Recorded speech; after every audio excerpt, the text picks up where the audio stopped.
across the UK, on DAB+, on your smart speaker, on your smart TV, and on your side. This is Talk.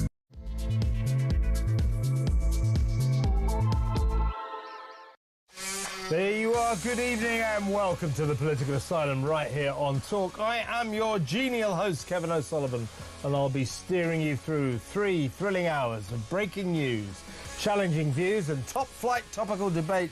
Get involved, get it off your chest, get on the phone and call me on 0344 499 1000, or you can WhatsApp voice note me on the same number and I promise to play your message out. It's Monday, March the 24th. Here's what's coming up. When a primary school self-censors and takes it upon itself to scrap all Easter services and celebrations out of, and I quote, respect for diversity, is this the thin end of the wedge? What chance Britishness when this sort of woke social engineering is happening? If you're worried about the cultural sea changes caused by mass immigration, worry about the Norwood Primary School in the Hampshire town of Eastleigh, where the head teacher, Stephanie Mander, has axed the annual Easter bonnet parade and all of the school's Easter services in the spirit of inclusivity. One of the most sacred events of the Christian calendar, cancelled so as not to defend other religions. As Musmando wrote to the stunned parents, in the spirit of inclusivity. Should this ridiculous woman have the right to ignore our official state religion? This is not a secular country. We have a state religion. It's the Anglican Church, the Church of England. Does this woman, a head teacher of a state school, have the right to sideline our nation's official state religion? Isn't her woke virtue signalling just a kind of form of brainwashing kids? 0344 499 1000. In other news, all hail Free Gear Kiers, 2 queens of the scroungers. Rachel from Accounts for shamelessly snaffling 600 quid's worth of free concert tickets, and Angela Rayner for demanding a free safari while she was on a baffling taxpayer-funded trip to Ethiopia and Ghana. When are we going to get these socialist freeloaders' greedy snouts out of the trough? 0344 499 1000. Meanwhile, more wastes of time and money as Crazy Ed Miliband admits the solar panels he wants to cover 200 schools with will be made in China using coal fuel power. Isn't that kind of bad for the environment? So hypocrisy, dysfunctionality and damaging the planet all rolled into one. Not exactly the green paradise Mad Miliband keeps promising us, is it? 0344 499 1000. And how is Ed's bemusing Quango company, GB Energy, going to carry out this mammoth eco-task that will also take in a similar number of NHS buildings? So 400 buildings in all to be covered in solar panels, which would be good for the environment if they weren't being made in China using coal fuel power stations. So covering the schools in solar panels won't do the planet any good at all. And how is GB Energy going to go about this task on account of it's only got one employee? That's its chairman, Jürgen Meyer. Ed says this mysterious organisation will hire 650,000 workers. Only 649,999 to go then, including the £525,000 a year new chief executive. When they find one, as soon as they get him, he'll earn 3 times what the Prime Minister earns. God knows what he's going to do. Nobody does. 0344 499 1000. Meanwhile, contrary to Labour's promise to cease accommodating migrants in expensive hotels, 8,000 more are enjoying 4-star luxury than when Starmer conned his way into number 10 last July. Now, the Treasury admits that hotels will be needed to put up asylum seekers for years to come. More than 108,000 foreigners are waiting for decisions on whether they can stay. That's an 18% increase from 2023 and the highest number since records began. Nearly 40,000 of them are costing a fortune in hotels. Total cost to us, 4,320 million quid a year. Brilliant, eh? 03444991000. This is ridiculous, isn't it? Plus, why did the police retreat at the height of the Black Lives Matter protests back in 2020? Why did armed cops pull out, leaving Number 10 vulnerable to the mob? They've done it before. Remember, last summer they did it at Hare Hills in Leeds. Seems to be the new thing. When the cops think that the odds are against them, that there's a pretty big set of rioters, protesters up against them, they just pull out and leave the rioters to get on with it. I'm not sure I'm a big approver of this new system. What do you think? 0344 499 1000. Also tonight, on the day after the 5th anniversary of the first COVID lockdown, will we ever let the government do that to us again? 0344 499 1000. Why does former Health Secretary Matt Hancock say he wouldn't change any of the ludicrous policies Boris's gang imposed on us? Deranged diktats that did so much damage, they're still ruining the country today. Plus, why won't Labour's Science Minister Patrick Vallance, Sir Patrick Vallance, come clean about the Wuhan lab leak theory he seemed so desperately keen to rubbish? 0344 499 1000.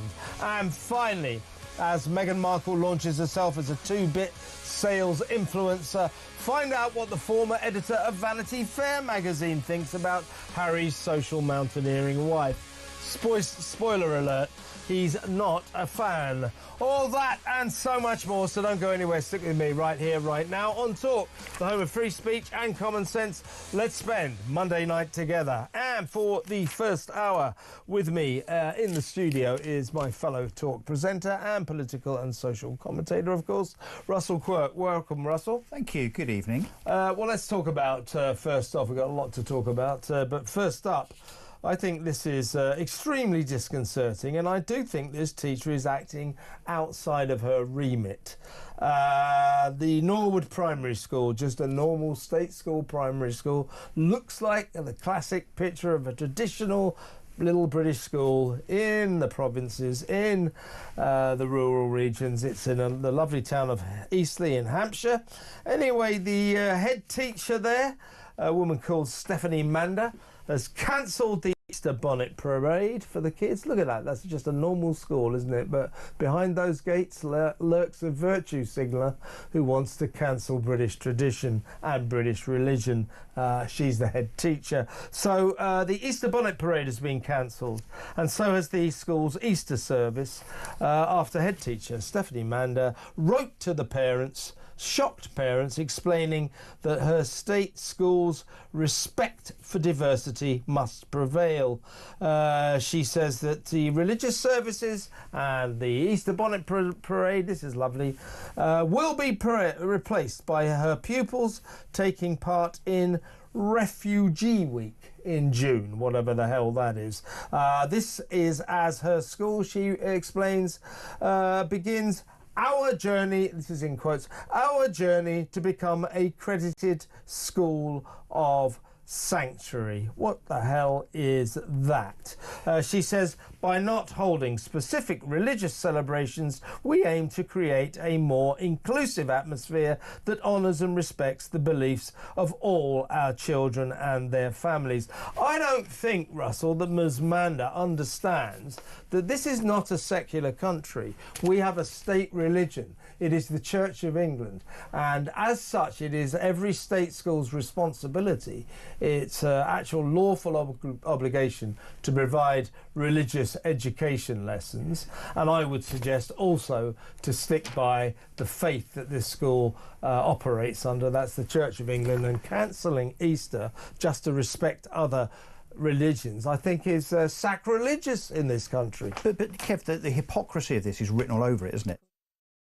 looking to cancel Easter on the grounds of promoting inclusivity. I mean, how can you be promoting inclusivity if you are purposely cancelling not just a religious festival, but part of British culture, but also something that has been celebrated for thousands of years and will continue to be?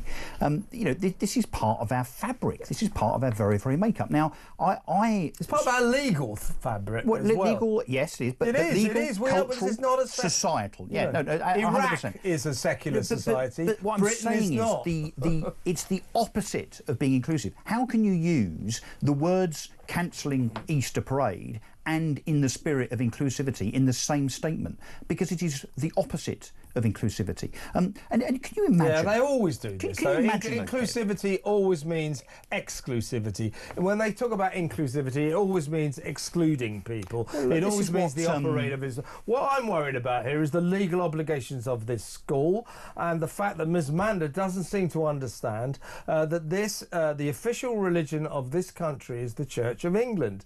And you know what she's talking about. She's worried that Easter might offend the Muslim pupils, or if they've got any Hindus or can I give you the stats? Buddhists or whatever. What for this school? Yeah, no, let me give you the numbers. So this is what is incredible by way of this story, apart from the audacity of this woman that has taken it upon herself as an individual effectively to dictate to the population of Eastleigh what they believe or do not believe from a religious perspective. Now, let me just give you the numbers around Eastleigh, because what she's done here makes you think that, well, it must be like a Slough or a Leicester in terms of it having a predominant Muslim population. Eastleigh, according to the census, Kev, has 48,000 people living in it. Guess how many Muslims? Yeah, go on. 598. Hang on, 48,000 population. 500. This is according to the census of 2021. 598 Muslims, 573 Hindus, and 364 Sikhs. There's no one there to be offended by this. Yeah. And they wouldn't be anyway. No, I don't suppose there's been any complaints in anticipation of Easter, have there? I mean, when the Hindus celebrate Diwali or something, that doesn't offend Christians. No. And when Christians celebrate Easter, that I'm sure it doesn't offend Muslims. It certainly shouldn't. So Ms. Manda is taking it upon herself to destroy, just about the most sacred religious festival of the Christian calendar. Yep. Because she's assuming that other religions will... I mean, what kind of other religions would be offended by the celebration of Easter? Any religion that is offended by another religion's religious traditions should have a look at itself. Well, but the whole point of religion is to be inclusive and to be, in some way tolerant of other religions. I mean, that is exactly what religion is supposed to be all about. Yes, there are other religions, but we're supposed to be able to, live side by side. The other thing that I would ask is, has this individual, this Stephanie Manda, who I think should resign, by the way, because of what she's decided to do here, presumably just off her own book, has she had the backing of the governors? If so, they should resign too. And did she ask the parents? Given the predominance of the Christian population of Eastleigh in Hampshire, did she ask the parents for permission? Who does she think she is? She's a dictator. Well, I also fear that she's outside of the law here. Now, it is actually the legal obligation of every single state school to provide religious education lessons. That can be one lesson a week, and that should, I think probably quite rightly, encompass educating kids about all the religions. That's fine.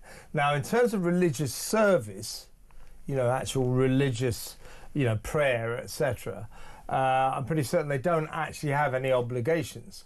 But I'm pretty certain also that it is outside of Ms. Manda's remit to cancel the religious festival at her school of this nation's official religion, Easter. It's outside of her remit. I don't think we should allow the Ms. Mandas of this world to do this. Well, I'd love to hear from the government should get in touch with every state school now in the light of this and just say, you will not be cancelling any religious festivals, and we require your pledge that that is the case, because I don't, that you can't run a state school like it's some sort of individual outfit. It's not. They've got to obey rules. Yeah, no, of course. Can you imagine living in Dubai for a period of time, as many Brits now do, and other nations? There are lots of Western English-speaking schools there. Can you imagine after a period of time going to the authorities and saying, look, you know, we're quite a population now, us Europeans, us Americans, us Australians, we feel quite offended by Ramadan and Eid in your own country. Would you mind not celebrating it in your schools nationally, please, so as not to offend us? Can you imagine what the response would be from these Dubai authorities? Exactly right, exactly right. You know, religions should have the right to celebrate their own religious festivals. And I feel sorry for the kids at Norwood Primary School, because obviously they had this annual Easter bonnet parade, which sounds like the sort of thing the little kids would absolutely love. So old Misery Guts Manda has cancelled that. And then the Easter service has gone. I mean, who does she think that hell she is? This is what they did in China and in the Soviet Union when they effectively banned religion. I think there's a name for it, and that is Marxism, Kev. Well, it's the opium of the people. So let's hear from some parents. Wouldn't it be wonderful to hear from some parents of that particular school, Norwood Primary School in Eastleigh? Love to know what they think, because they should be outside protesting, as far as I'm concerned, with big banners saying bring back Christian festivals, bring back Easter. Yeah, so are you going to let this woman, this head teacher, cancel Easter? My worry, folks, is, as I said in my monologue, that this is the thin end of the wedge. Stephanie Mander, you know what teachers are like? Half of them are sort of Guardian reading idiots. They'll all start doing this. They'll all start doing this. And before you know where you are, you know, we'll have a load of kind of secular schools, so that, you know, that have no religion at all. Well, that isn't the case. Our schools have the religion of the state, and that's Church of England. Now, that doesn't mean to say that every kid who goes there has to be Church of England. Muslim kids are welcome, Roman Catholic kids are welcome, Jewish kids are welcome. They don't have to go to the religious services. That's absolutely fine. But just cancelling Easter, I mean, what's she going to do next? Why don't she go to her kids and say, yeah, I've been having to think about this. I know you all enjoy Christmas, but I'm going to cancel Christmas. We're not having Christmas at this school. Because it might offend people. Because it's offensive to other religions. See how the kids are like that. They're probably already pretty fed up they're not getting their Easter eggs. And in contrast, Kev, this woman thinks she is. And in contrast, Kev, of course, we saw 2 or 3 weeks ago the mayor of the capital city of this country, Sadiq Khan, turning on and celebrating Ramadan lights, which I've never seen before, and by the way, I have absolutely no issue with whatsoever. I think we should be able to celebrate all religious festivals side by side, whether it's Buddhism, you know, the Sikh religion, you know, Hinduism, Islam, whatever. But the minute we start picking and choosing, let's be clear what this is. This is her second-guessing the fact that she thinks that being English, being Christian, is offensive to an absolute minority. It's virtue signalling claptrap, but this is effectively cancelling English culture because she doesn't like England or Britain very much, does she? Clearly. Well, and she's worried about, you know, the attitude of other religions. And as I say, if the you said how many Muslims did you say live in? Let's recap. 500. The sum total. 598 I bet you that those 500 Muslims who live in the lovely town of Eastleigh are decent. Of course, and they haven't complained at all. Upstanding people, and they will have they would take no offence. Of course not. 598 of them. Really, absolutely ridiculous. 573 Hindus and 364 Sikhs. I'm sure that the fact that they are here living in this country, Kev, would indicate to me rather that they're quite happy to live side by side with other religions and their festivals. Absolutely, and what I would suggest is that the government starts telling the Stephanie Manders of this world, from now on you celebrate Easter compulsorily.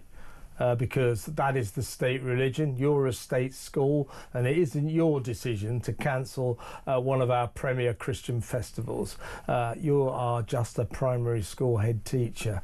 Know your place, Ms. Manders. She's got to go, Kev. What do you think, folks? What should we do about Ms. Mander? What should we do about cancelling Easter? 0344 499 1000. Do you agree with me, and I think Russell, that head teachers should be forced to respect Easter? That's our state religion. That's a state school. So an Easter service, Easter bonnet parade, the kids all love it. People like Ms. Manders have got to be put in their place. She is outstepping her remit, don't you think? 03444991000. What is this country coming to? Seriously. Next up, let's talk about the two super scroungers from Free Gear Kia's cabinet, freeloading cabinet. They love nothing more than free stuff. It is, of course, Rachel from Accounts and that Deputy Prime Minister woman, Angela Rayner. That next, stay tuned.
This is a really, really big issue, and it goes to the heart of this government's failure to have a plan. Remember, Mike, they said they had a plan, we're going to control the boats, smash the gangs, all that sort of stuff. Like so many of the things that they said to get elected, that was all an empty promise. On day one, they scrapped the Rwanda deterrent plan.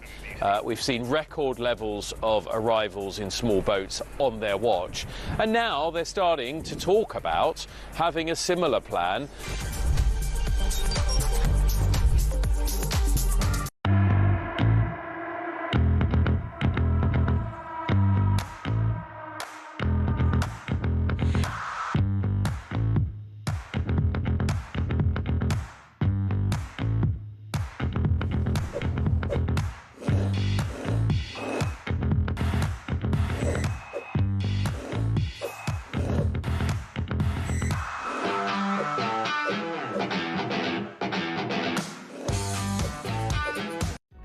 Across the UK, on DAB+, on your smart speaker, on your smart TV, and on your side. This is Talk. Welcome back. Now, by the way, let me just remember the teacher from the item we were just doing. This was the end of her letter to be mused to teachers when she cancelled Easter. By not holding specific religious celebrations, we aim to create a more inclusive atmosphere that honours and respects the beliefs of all our children and their families. Look, I went to schools where there were Catholic kids, where there were Jewish kids, where there were Hindu kids, Muslim kids, and they just had they had their own little services, or they sat out. It wasn't that we didn't honour them or we excluded them. It's just that the vast majority of the school were Church of England, and we had the services. You know, we went to the services, they didn't. We don't have to take it a step forward by cancelling Easter. What are you going to do next? Cancel Christmas? Cancel church on Sunday? Because, you know, that's a bit offensive to the Muslims? I mean, what next? 03444991000. Now, let's move on to, Rachel from Accounts and indeed the Deputy Prime Minister, Angela Rayner. Now, Rachel from Accounts, Rachel Reeves, the Chancellor, incredibly, a couple of weeks ago, pitched up at a Sabrina Carpenter concert with her daughter, having accepted £600 worth of free corporate box tickets. She now excuses that. That was at London's O2 venue. Big venue over in East London. She excuses that by saying that she requires certain security situations, certain security arrangements, therefore she can't go like anyone else. Well, requiring security, Rachel, doesn't mean to say you can't pay for your own tickets. She says, obviously I'll declare the value of them, but they weren't tickets you were able to buy. You mean they weren't tickets you were inclined to buy. So she's got those 600 quid after all the free gear argument, the big storm that went on several months back. She does this. I mean, has she got no judgment at all? She's enjoying the high life while she plans to cut potentially 50,000 civil service jobs to allegedly save £1.5 billion. So while she's contemplating putting 50,000 people out of work, she's enjoying the high life. She comes from a household with a husband. They earn about £320,000 a year between them coming into that house, and she can't pay for her own concert tickets. You have to pay for yours, I have to pay for mine. Why doesn't the Chancellor pay for hers? This is revolting, I think.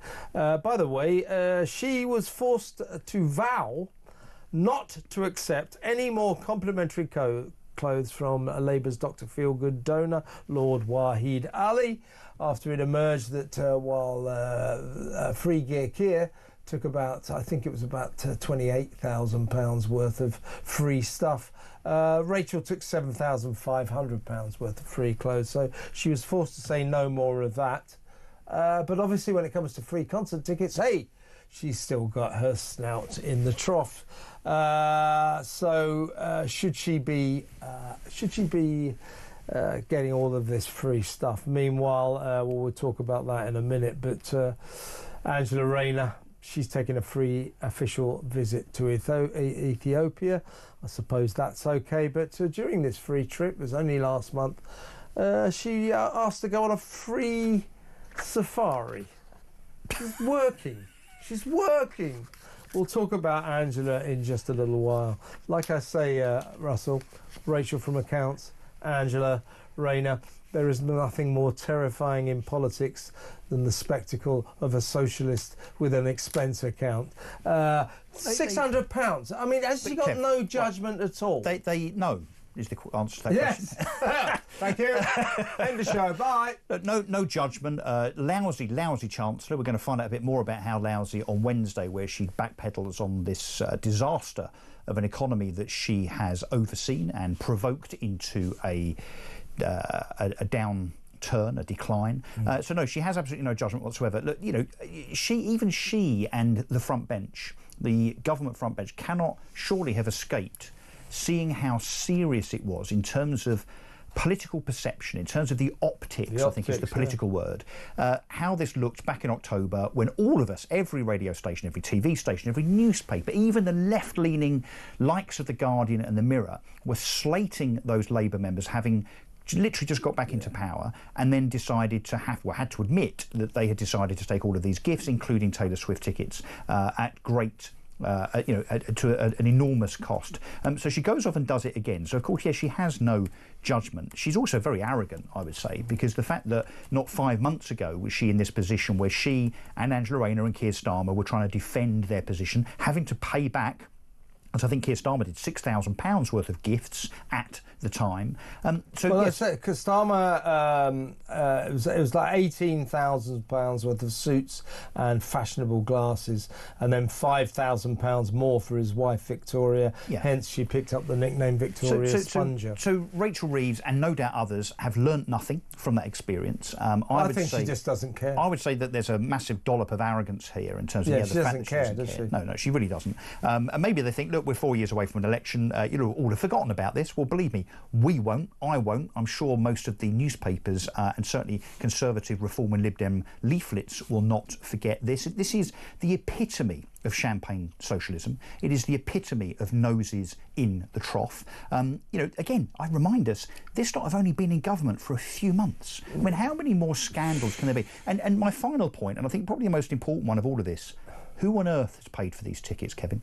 Because why would someone give Rachel Reeves or any politician free anything unless there was an agenda, unless they knew that there was something in it for them? So I always worry in all of these things, whoever it is, whichever political party, when they get free stuff, suits, concert tickets, trips, whatever it might be, the person that has paid for them, yes, has an agenda. And we should be very, very concerned about that, because that influence, which is not democratic, is behind the scenes, is hidden, it's by stealth, is the thing that in politics we should really worry about the most. It is almost, and I say almost so we don't get into trouble here, I think it's almost corruption. Well, free stuff like that, yeah. I mean, £20,000 worth of free suits and glasses for a multi-millionaire, which is what Keir Starmer is. It's disgusting, is what it is. Do we know who funded the tickets? Well, tickets, I don't know. I mean, we know who funded the clothes. But these tickets, I mean, it's and because she's taken such a risk. I mean, you would imagine. I mean, she's not. It'd just be standard issue, won't it? I mean, the companies. Well, what goes through her head? Companies buy these boxes and then they hand out the tickets to people who they want to stay in with. But what if it is an economic think tank? What if it's a property developer? What if it's a Chinese company? I mean, we don't know, do we? I think we have a right to know, don't you? Who's funding our politicians? Well, and why? Yeah. What's the agenda? Yeah. Well, I mean, more to the point, why is she taking the tickets? Why is she taking them? And didn't she must know it was going to look bad after the Free Gear Kia row that she was sucked up into. She had to pledge publicly, I will take no more free clothes from Lord Ali, because she'd taken £7,500 worth. So she had to make this humiliating public pledge. Sorry, this was wrong. I shouldn't have done it. I won't do it anymore. Here she is 4 or 5 months on, taking £600 worth of free tickets to a Sabrina Carpenter concert, apparently because her daughter's a big fan. I mean, she should have done something else. What a ridiculous thing to do. Pay for them, or say, yeah, I'll go, but I'll pay for them. Yeah, but I think that in a way she wants to tell us that she's not like us, that she's above us, that she lives in the stratosphere where she gets free tickets. She's the Chancellor of the Exchequer. Only little people have to pay for their concert tickets, surely. And this is not 2 or 3 days since the whole Lindsay Hoyle revelations, and you can say, oh, well, Lindsay Hoyle's not part of the government. I'm sorry, he's a Labour MP as well. This is a plague on all of their houses. I know the Tories are not much better, but this lot was supposed to be for change. It's the venue gave her the free tickets. Anxious Entertainment Group, AEG. They're the ones who own the O2. Why. They own the O2. Well, why? Well, they own stadiums and venues all over the world. Yeah. It's the well, you know, they must be suffering because of the national insurance increase. They'll also be suffering because they've just had to increase the cost of the wage bill because of the minimum wage increase. They once flew me free by private jet all over America to visit about 10 of their venues. Well, that's fine because you're not being paid by the public purse. You know, you're influential as you are, I'm just declaring that, folks, in the interest of balance, of openness and transparency. That's what I'm saying, though. Is AEG, it's an entertainment. Can I just also say that's the way they operate? If anyone wants to pay to fly me around the world, please get in touch immediately. That's the point. That's the companies like this, the companies that own venues, entertainment groups, they tend to offer hospitality to important people all the time. They even right down to people like me. But that isn't to say that I think members of the government shouldn't be turning around and say, no, I don't want to be seen to be in your pocket. So is there not a simple answer to this, Kevin O'Sullivan? Do we not just say, look, all politicians should be banned from all gifts? All gifts. Yeah, I agree. I totally agree. Absolutely, mate. Absolutely. It makes it really easy then, doesn't it? Yeah, why don't... That's a good idea that Russell's just come up with, and I agree with that. I thought of it myself before, but he's absolutely right. Why? Let me know what you think. Why don't... trying to get MPs to vote for this would be funny, wouldn't it? Turkeys and Christmas. What we're proposing is the unlikely event that MPs vote themselves out of accepting any more free gifts.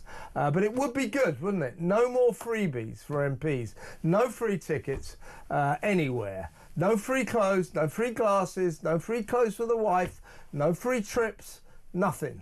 It's against the law. Don't you think that would be a better country, a better place? Good idea, Russell. Let me know what you think. 03444991000. When we come back, as I say, we'll talk about that other world-class scrounger, Angela Rayner, who's been to Africa on our account. Apparently doing very important work for the nation. So important that during this diplomatic visit, she asked to go on safari. To see lions and giraffes. Honestly, what is going on, folks? We'll talk about Angela next.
Across the UK, on DAB+, on your smart speaker, on your smart TV, and on your side. This is Talk. Welcome back. Now, you've got to feel sorry for old Angela Rayner. I mean, she goes on this official visit to Ethiopia, dropped into Ghana as well. This was only about 2-3 weeks ago. It was back in February. Anyway, the benefits of this diplomatic visit remain mysterious. Something to do with talking to the African nations about how they will make use of AI. Yeah, I bet you Angela's knowledge came in really handy on that one, didn't it? Yeah. Anyway, there she is in this important diplomatic mission, the reasons for which nobody can really quite tell us. But anyway, she just said, well, can I go on safari now? They were told, and she was told, she was actually told by one of the civil service with her, I'm sorry, Ms. Rayner, that is not how these things work.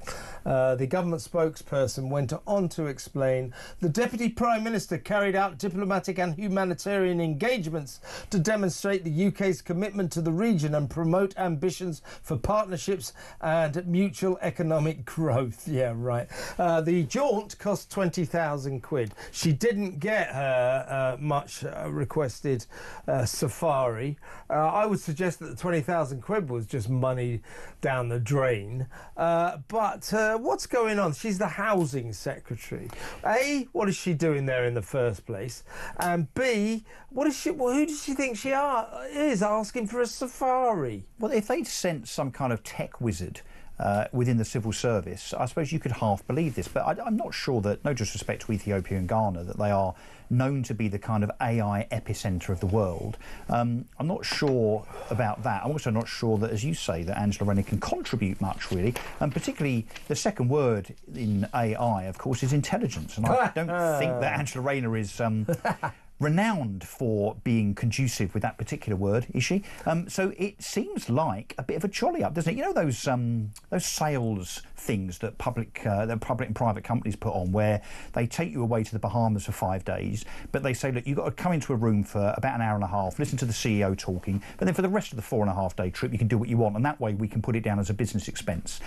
Basically, this is a thinly veiled jolly up, isn't it? And the fact that she's actually asked to go on safari, which presumably she didn't intend to pay for, is the real reason why she went to Africa. Well, this is the point.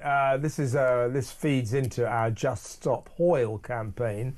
You know, that socialist Speaker of the House, Sir Lindsay Hoyle, who went through £250,000 worth of taxpayers' money in expenses, travelling the world on 19 glamorous foreign trips in just 2 years. You know, including spending 25 grand going to South Africa, 30 grand going to Australia, Los Angeles. In Montserrat in the Caribbean, he chartered a private jet.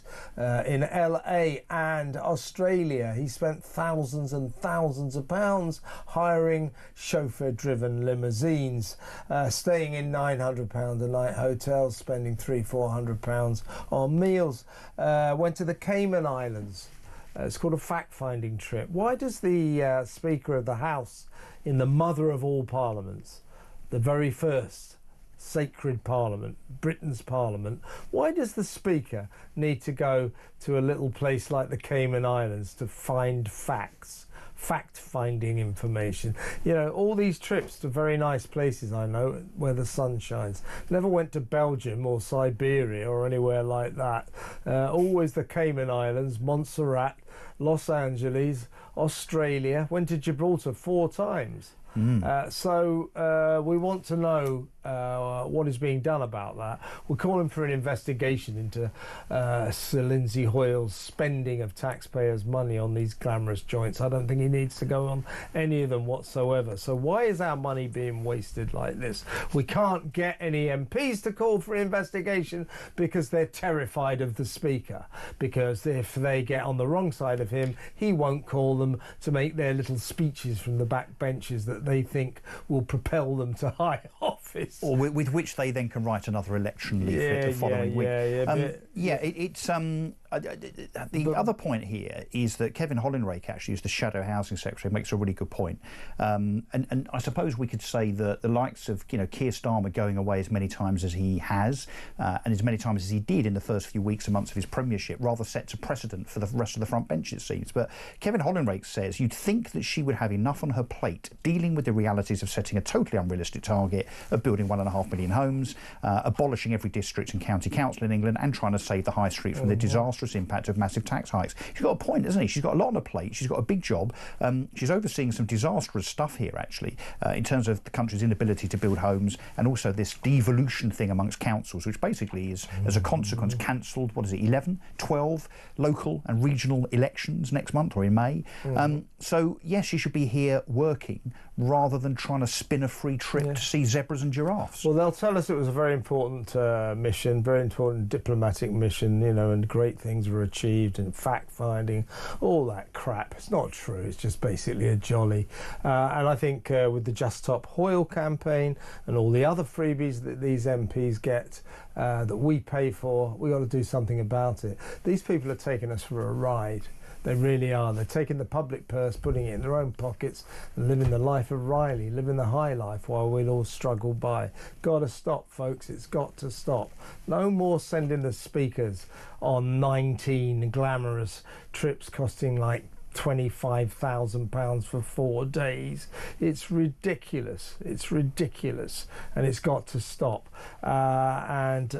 Deputy Prime Minister, Housing Secretary Angela Rayner shouldn't be going on glamorous trips to Ethiopia and Ghana for reasons that we can't quite work out.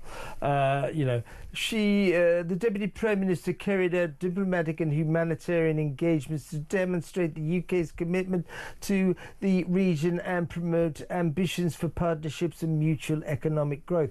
Sounds like a load of old BS, doesn't it? If it sounds like a load of old BS, it probably is a load of old BS. It really is. And guess what? They added that Ms. Rayner, that solid working class, down-to-earth lady from the north, travelled on, and I quote, a combination of business and economy flights. What that'll mean is she went on an economy flight of about 10 minutes. Internally, yeah. Somewhere internally in Ethiopia, and every other flight was extremely expensive and business class. Ripping us off, folks. That's what they're doing. Gotta stop, right? Let's get these people to stop wasting our money. Stop taking our taxpayers' money and giving it to yourselves for these glamorous globe-trotting jaunts in the sun. It's got to stop, right? 0344 499 1000. Just stop Hoyle. 0344 499 1000. Next up, talking about taking this for a ride, we're going to talk about Crazy Ed and his ambition to cover 200 schools and 200 more NHS buildings with solar panels. That's very, very environmental, isn't it? Until you learn that these solar panels will be made in China by power stations fueled by coal. So they're not ecological at all. They're quite the reverse. It's just hypocrisy, mad hypocrisy. That next, stay tuned.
This is a really, really big issue, and it goes to the heart of this government's failure to have a plan. Remember, Mike, they said they had a plan. You know, we're going to control the boats, smash the gangs, all that sort of stuff. Like so many of the things that they said to get elected, that was all an empty promise. On day one, they scrapped the Rwanda deterrent plan. We've seen record levels of arrivals in small boats on their watch. And now they're starting to talk about having a similar plan.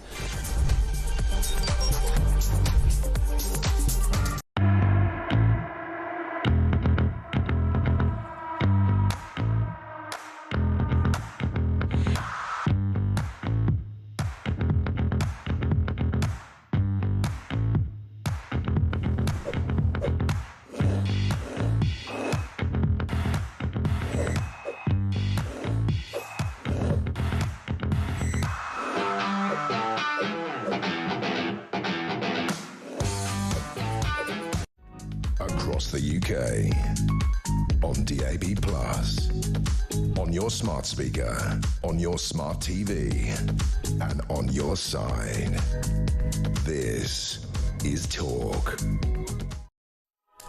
Right, well, this story will come at you in waves of madness. Crazy Ed Miliband has admitted that the solar panels he wants to cover every school in, it was 200 schools. He wants to cover their roofs with solar panels. Also 200 more NHS buildings, so about 400 buildings altogether. You want all the roofs covered in solar panels because it's very good for the planet. The problem is that he's admitted that these solar panels, we'll get them from China, and that they will be made using coal-fueled power. So they're not ecological at all. No, of course not. And isn't an element of them plastic, which is made by oil? That as well, yeah. So it's not very clever, is it, really? And what happens when it's dark? I know we talked about this several times before. Plastic is one thing, but if the whole thing is made by coal-fueled power, then, they've got a massive carbon then you're footprint. Not doing anything to save the planet. And then did you see the pictures recently of the solar farm that was destroyed by hail? Yeah. So then there's an element of these things not having a very long life, whether it be the photoelectric cells or the glass itself. A bit like windmills. People think that they're the answer to everything, but of course they have a massive carbon footprint and they only last a certain period of time. And they're made in China using coal-fueled power. And concrete. China has got nearly 1,200 coal-fueled power stations, and it's building 300 more. You get anything made in China, those coal-fueled power stations are behind the product, so you immediately buy from China, you're helping to destroy the planet. So there's a massive element of hypocrisy in this in terms of Ed Miliband. This project, though, to stick solar panels on 400 roofs, 200 of them schools, will cost £180 million. It's going to be undertaken by his mysterious Quango company, GB Energy. Now, Ed, as you know, says that this company is going to, sort out any unemployment problem that we might have, because it will provide jobs for 650,000 people. Now, GB Energy was formed back in last July. How many months ago is that? 8, 9, something like that, 8 months ago. So 650 employees. The number of employees it's got so far is 1. He is their chairman, Jürgen Meyer. So 649,999 staff still to go to make the 650,000 target. He's currently, old Ed, is advertising for a chief executive of GB Energy. That job will pay £525,000 a year, more than £500,000 a year, 3 times what the Prime Minister earns. So what we've got here is a dysfunctional company that doesn't actually hire anyone. And clearly doesn't have any employees to carry out this mammoth task of sticking solar panels on the roofs of 200 schools. So how is it going to do it? God only knows. Can I tell you what else it doesn't do? What? It doesn't produce any energy. Well, yeah. GB Energy is not an energy company. Well, GB Energy is effectively a hedge fund. So the person they will hire at great expense, £525,000 plus bonuses, no doubt, will be some kind of financial services guy, someone that's worked in private equity or in hedge funds. This is effectively giving our money. Let's be clear, it's not government money, it's our money. Well, when you say it's a hedge fund, I mean... It's a fund. So what they're doing is... I'm glad you know. So you know what it is? I do. Well, what is it? It's a fund, so they're taking taxpayers' money at great subsidy. So it's our money, be clear. It's not government money, no such thing as government money. Our money, and then what they do is use that money to attract other companies by way of investment to come to Britain to produce energy. So it's the third-party companies that produce the energy. How's that a fund then? Well, it's a fund because they're investing in those other companies. So in other words, they find a solar farm or a wind farm, they invest in it. I don't understand that. So that they give them part of our money, so taxpayers' money, in order to attract those companies to come to Britain to produce energy. Why does that require 650,000 staff? Well, no, they're counting the staff that will be related to the companies that they invest in. Well, no, he says that GB Energy will provide jobs for 650,000 Oh, it will, but indirectly. GB Energy is not... No, it won't. Well, no, it won't. Well, it won't. Of course it won't. But so imagine there's... So for instance, the solar farm that Ed Miliband has just given Dale Vince permission for in Lincolnshire, which is 100 acres of solar panels, that is a really good example. So that on its own doesn't make any financial sense unless you take a big dollop of taxpayer cash, give it to Dale Vince and say, now we're giving you that money, would you please invest in this solar farm? So it's GB Energy's money, which is our money, going to people like Dale Vince so that they can then come along, so thatEd Miliband the next day can say, look what I've produced. Why have they got to give it to Dale Vince? Why can't they do it themselves? Because it doesn't work without subsidy from the government. Well, why can't... So it's a bit like electric cars. So they don't stand on their own 2 feet without us saying, hey, here's a 100% tax write-off, now buy a Tesla. So if Dale Vince loses the money, all he's done is lost government money? Effectively. Well, he'll put his own money in as well, but the government money subsidy is part of the funding. So it's a bit like having a new business, Kevin O'Sullivan solar panels, and saying... So that's all it's going to do? It is a fund. That is all it is. It does not produce any energy whatsoever. Well, I kind of knew that, but... That's all it's going to do, give money to people like Dale Vince. Yep. And Chinese companies that produce, wind farms and wind turbines and solar panels and so on. It is, I'm afraid, a sleight of hand. Who knew? Well, I think everybody knew that it, because when it was first announced, everybody thought, well, this will be like the government power company that if you want to, like British Gas or whatever, you can sign up to GB Energy and get your power, your electricity, your gas and all that, but apparently not. Nope. No, I mean, we already did know that it wasn't that. We just assumed it was that. Yeah. And this only works because... Well, how much money has it got then? I don't know. But this only works because sustainable energy is unviable. So, wind, we have to pay, as I'm sure you do, lots and lots of money to wind farm owners to turn wind turbines off when they're spinning too fast because the national grid can't take the surge in power. Millions a month. All of that stuff. The fact that solar panels don't work... millions a week, actually. Yeah, so solar panels, guess what, don't work at 6 o'clock on a November evening. Why? Because there's no sun. So all of this stuff is just a cocked hat of rubbish. They work in June, July and August as well for the same reason. Yeah. So that is why the whole thing has to be subsidised, like electric cars and electric car network, by the government, which, again, I'll remind you, is our money. The whole thing is a complete and utter fraud. So the government is going to give GB Energy a load of money to give away. Well, GB Energy is the government. Yeah, but they can't just... And what are they going to do? Give them what? How much money? It's part of the lunacy net zero budget, isn't it? Possibly. And carbon capture, £22 billion worth of carbon capture costs. That'll be funneled through GB Energy. That's a different thing, though, isn't it? Oh, well, that may be, but I just don't quite see. They're just going to give them billions of pounds to hand away. Because then Ed Miliband can stand there with his guitar in front of a wind turbine in a few weeks' time saying, look at all the money we've invested in sustainable energy, even though it doesn't work. That is, if you look at the way they define GB Energy, that isn't the way they define it. Read the words carefully. I say this as somebody who, like nearly everybody, has never quite understood what the hell it's supposed to be. There you go, and they're relying on that, aren't they? It's a hypothetical. It's a bit of a pipe dream. It's academic, but basically it is an investment. There you go. GB Energy is a publicly owned energy company proposed by the Labour government to invest in clean energy projects. They plan for it to act. But it's not an energy company. So that's wrong. It's not an energy company because they're not producing energy. It's not a company right now. It's only got one employee. But the word there is invest. See? Thank you very much, Russell Quirk. Another great hour. He'll be back next Monday with more of the same. Always like starting the week on with old Russ. So later on, next up, we're going to talk to Ben Habib about our spiralling migrant crisis. It's getting worse, folks. It really is. That next. Stay tuned.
Across the UK, on DAB+, on your smart speaker, on your smart TV, and on your side. This is Talk.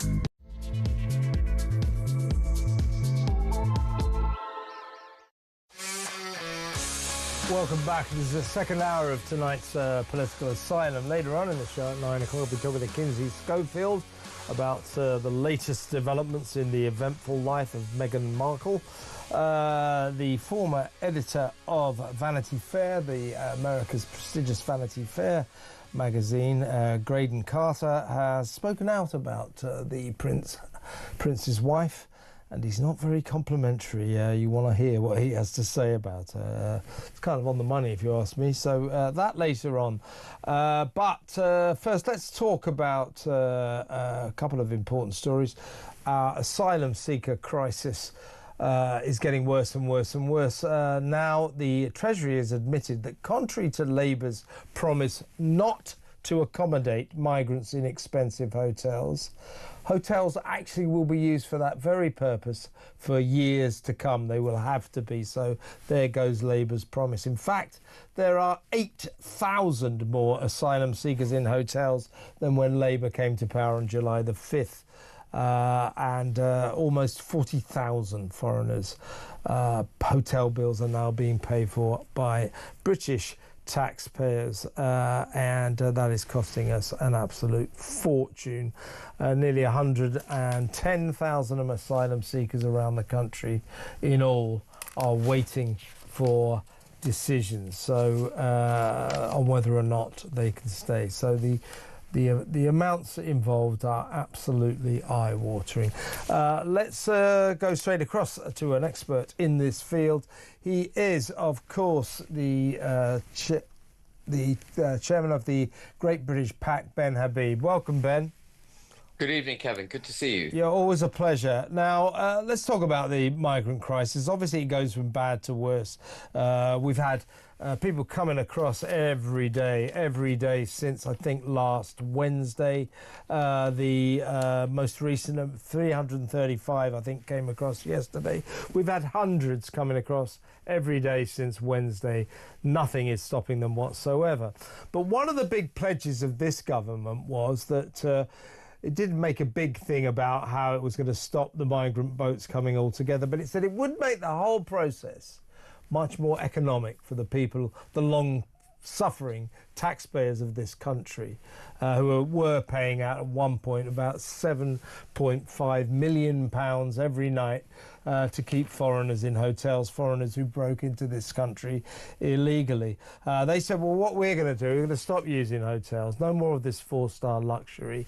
We're going to get detention centres or accommodation centres, former RAF bases, former prisons, all of that sort of thing, and that will save us a fortune. Well, far from achieving that, there's 8,000 more migrants staying in hotels than there were when Keir Starmer came to power. And the Treasury now says that actually the necessity to use hotels to house migrants in, illegal migrants in, will be a thing for years to come. We're going to have to use hotels for years to come. So this sacred tenet of Labour's pledge about the migrant crisis will make it so much cheaper. We'll stop using hotels. Absolute crock of crap. Didn't happen. In fact, it's getting worse by the day. Every single step taken by Conservative government and now this government has failed to address the migrant crisis. They talk a good fight, all of them. They come up with various schemes, none of them work. And of course, you know, the other side of this coin, Kevin, is that whenever they effectively grant someone asylum or they take them out of a hotel and allow them into general civil society, they move seamlessly from being mollycoddled in hotels to being on benefits. And the optics of them being in a four-star hotel might be removed, but the reality is, you know, if you're an illegal migrant, you ain't going to be contributing to the high skills required in the United Kingdom. At the very best, you're going to be at the very lowest end of unskilled labour, undermining the British workforce and being on benefits. And we're beginning to see that bill now coming through. Various estimates I've seen putting the cost of benefits for those who've come to this country illegally at £7.5 to £10 billion a year. That's absolutely massive. It's massive. The cost to this country of not having borders, leaving aside the security cost for a moment, the cultural damage, the very existential threat it presents for the country, the actual economic cost is it's unmanageable. And if you were to multiply out for 25, 30 years, the annual cost of say 15 billion per annum, let's say over 30 years, what are you talking about? 15 billion, 150 times 3, 450 billion over 30 years.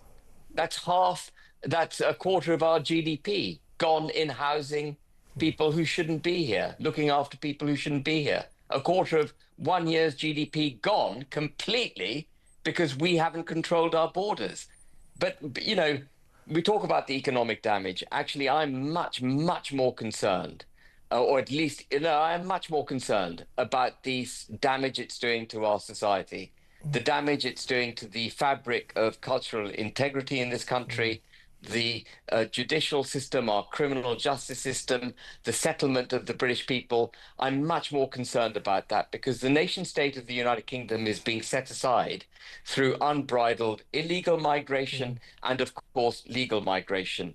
And, you know, we can fix our economy if we can get a grip of other things, but we can never fix the United Kingdom if it ceases to exist.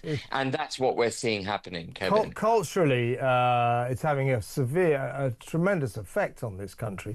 It's changing the nature of this country. There are towns and cities in the north where you would struggle to believe it was actually Britain. I mean, these people are becoming very different kinds of cities. Now, the reason I'm going down that line, I wanted to ask you what you thought about. This was our top story of the night, which I think is exactly what we're going to be seeing more and more of if we're not careful. This is a primary school, Norwood Primary School in Eastleigh in Hampshire, that has cancelled its Easter services. Is religious services for primary school kids, and also the kids' Easter bonnet parade. The head teacher there has cancelled them both, writing to parents to explain this is because of her state school's respect for diversity, that this was in pursuit of inclusivity. So what she's doing is saying that our official religion of this country, we're not a secular state, we have an official religion, it's the Church of England. She's getting rid of all of that. Because she doesn't want to offend other religions. We don't want to see this, do we? There's nothing inclusive. There's nothing inclusive about setting aside the British people and promoting a minority over and above and to the detriment of the British people. There's nothing inclusive about setting aside Easter, setting aside Christmas, and effectively thereby, at least subliminally, if not overtly, vilifying Christianity. There's nothing inclusive about that. It's divisive. Yeah. It is saying to the British people, we don't care that this is a culturally Christian country. We don't care that the history of this country and its greatness and its economic prosperity and and its human prosperity, its kind, generous heart comes from its Christian heritage. We don't care about that. We're going to set that all aside, and we're going to play this experiment. We're taking a whole load of people from different cultures, many of whom have alien cultures to ours, antipathetic to ours, antithetical to our views, our culture. We're going to take them in, and we're going to let them effectively destroy the United Kingdom. That's what I mean. We're facing an existential threat, and we need to understand what it is we're dealing with here.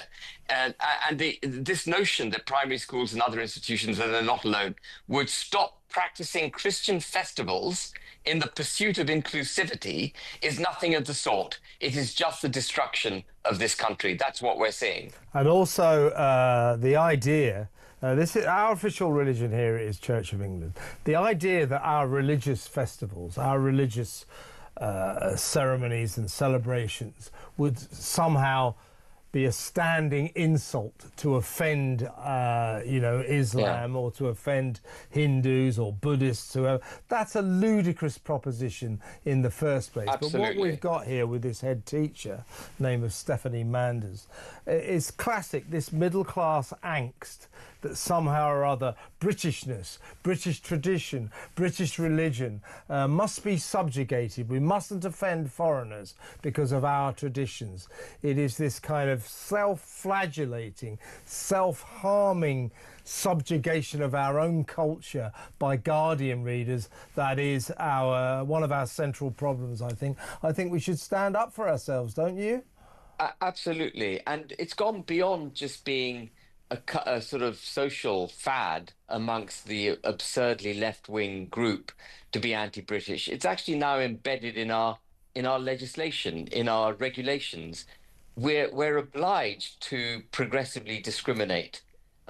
We saw the RAF recruiting people from ethnic minorities over to the detriment of the majority. The same with MI5, MI6, believe it or not. The security services of this country are discriminating against British citizenry.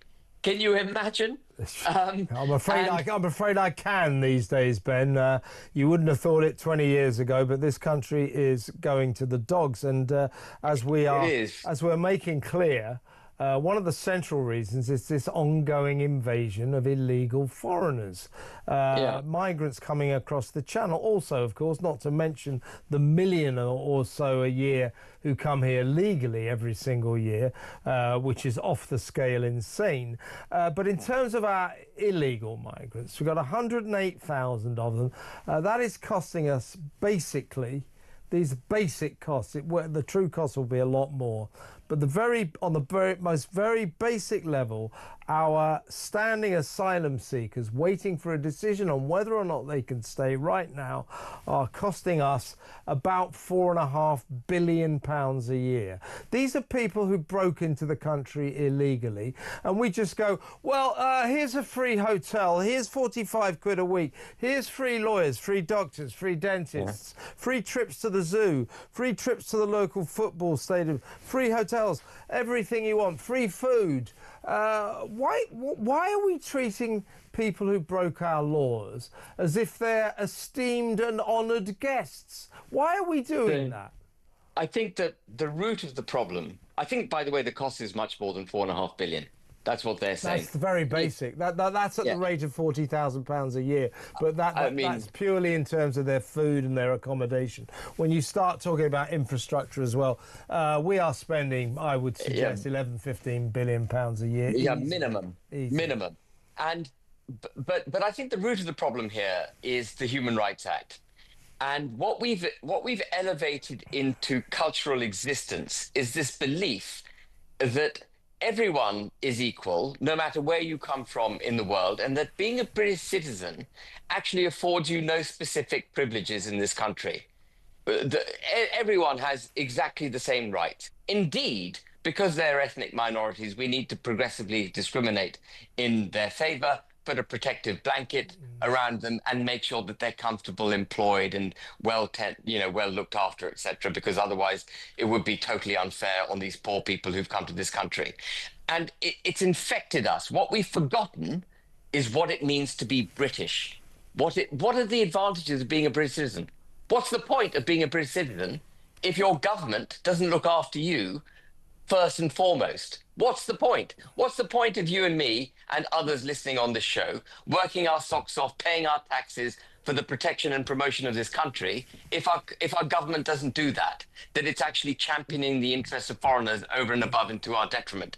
And this is going on and on and on. And at the heart of it is this invidious Human Rights Act, built up then with the Equalities Act, and a whole load of other legislation that eventually comes out in diversity, equity, and inclusion, the promotion, protection, promotion, celebration of everything minority other than what is in the interest of the majority. And let me just give you a really good example. I'm digressing, but it's a really good example.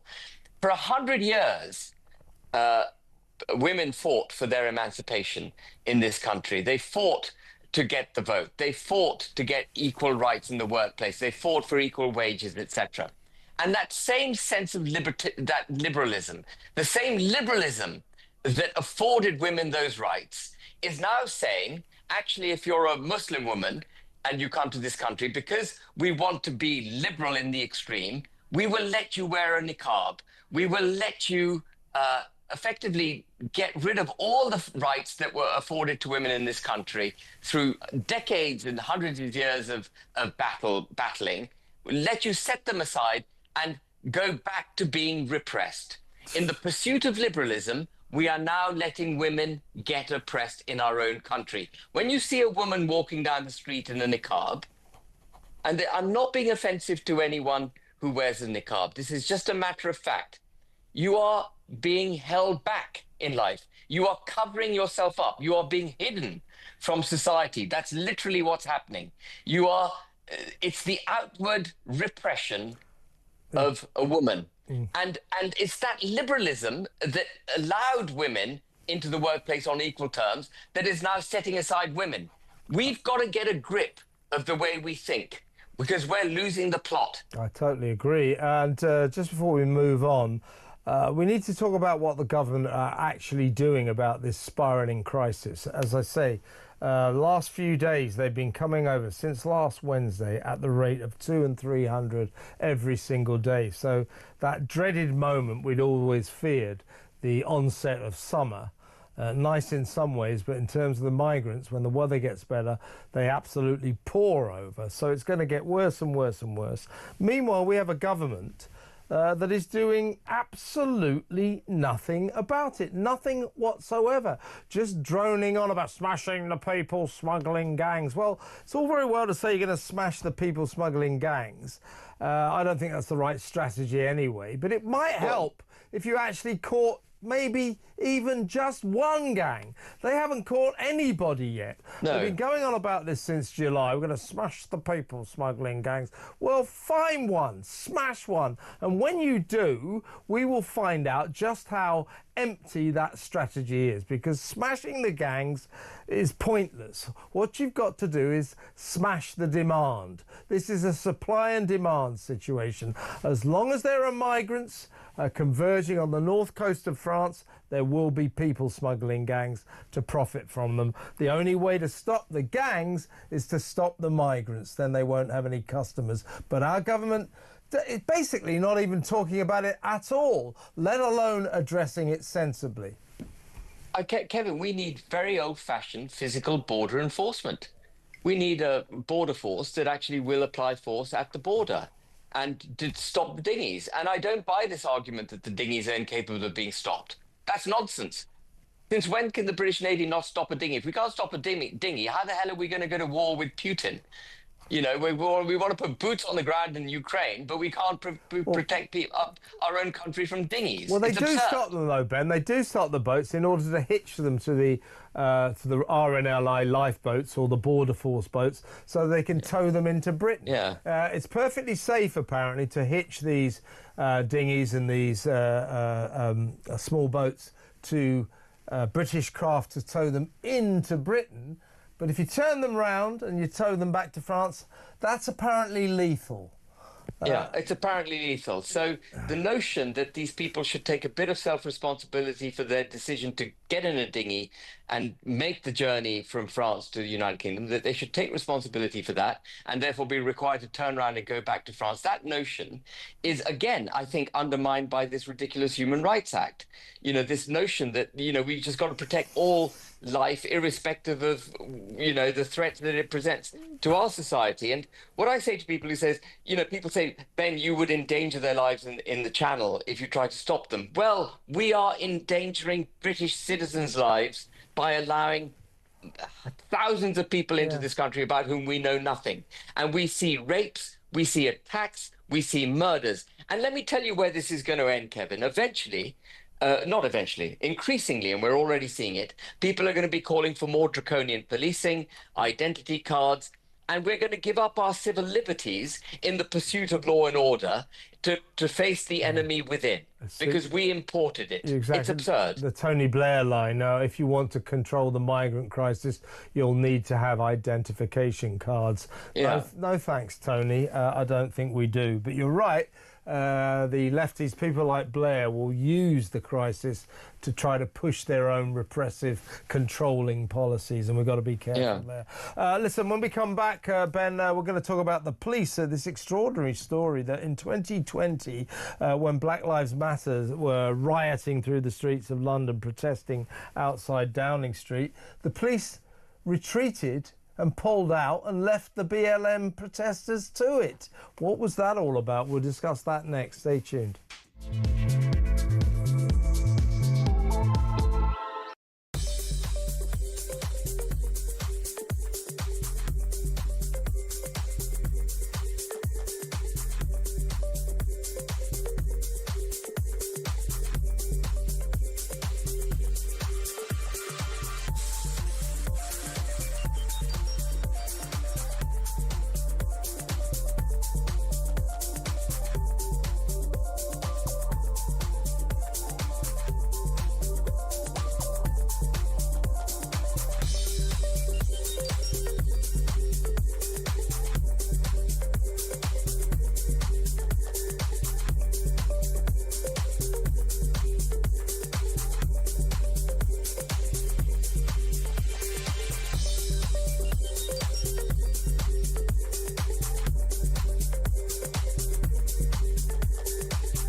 This is a really, really big issue, and it goes to the heart of this government's failure to have a plan. Remember, Mike, they said they had a plan. You know, we're going to control the boats, smash the gangs, all that sort of stuff.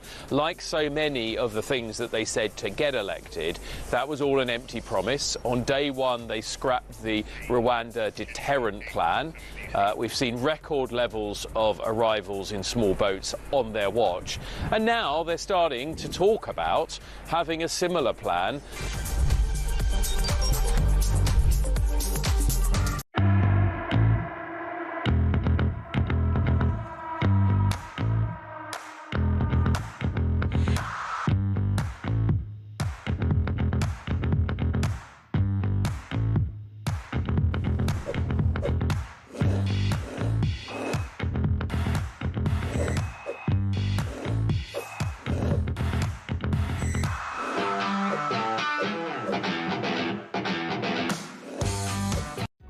Across the UK, on DAB+, on your smart speaker, on your smart TV, and on your side.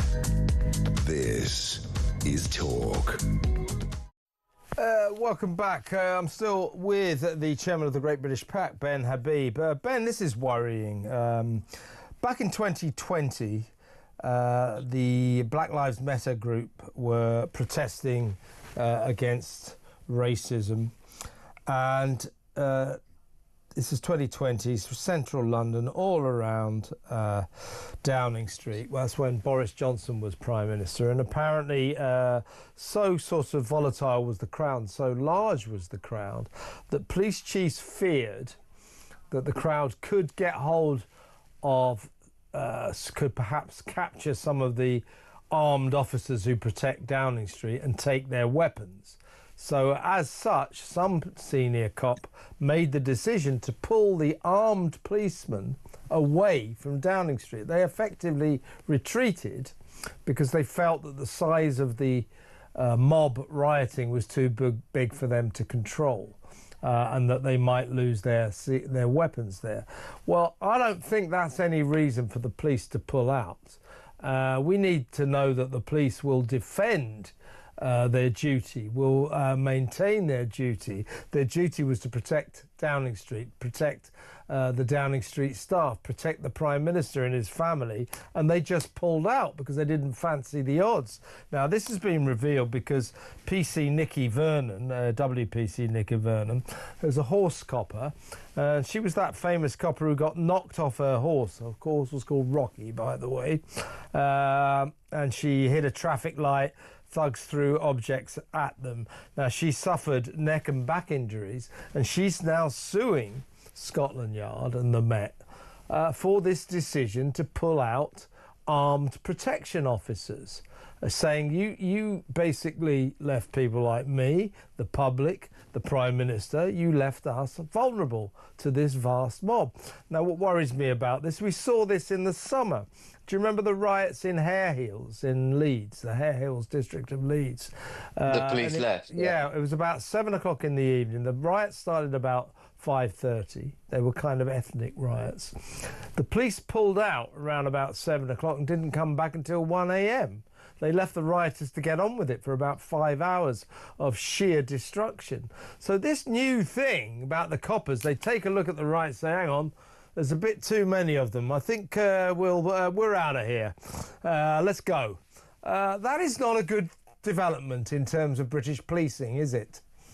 It's not, but I think that if the rioters hadn't been BLM or in Hare Hills hadn't been of ethnic minorities, but had been what they call the far-right, white, working class. Yeah, they didn't pull out of Southport, did they? They didn't pull out of Southport. They didn't pull out of the fracas that took place a couple of years ago after the 7th of October. Do you remember on Armistice Day, there was a bust-up with the police near the cenotaph, and the police are very happy to challenge what they call the white far-right working class of this country, but they won't challenge BLM and so on. And actually, those BLM protests that took place in June 2020, they were essentially illegal.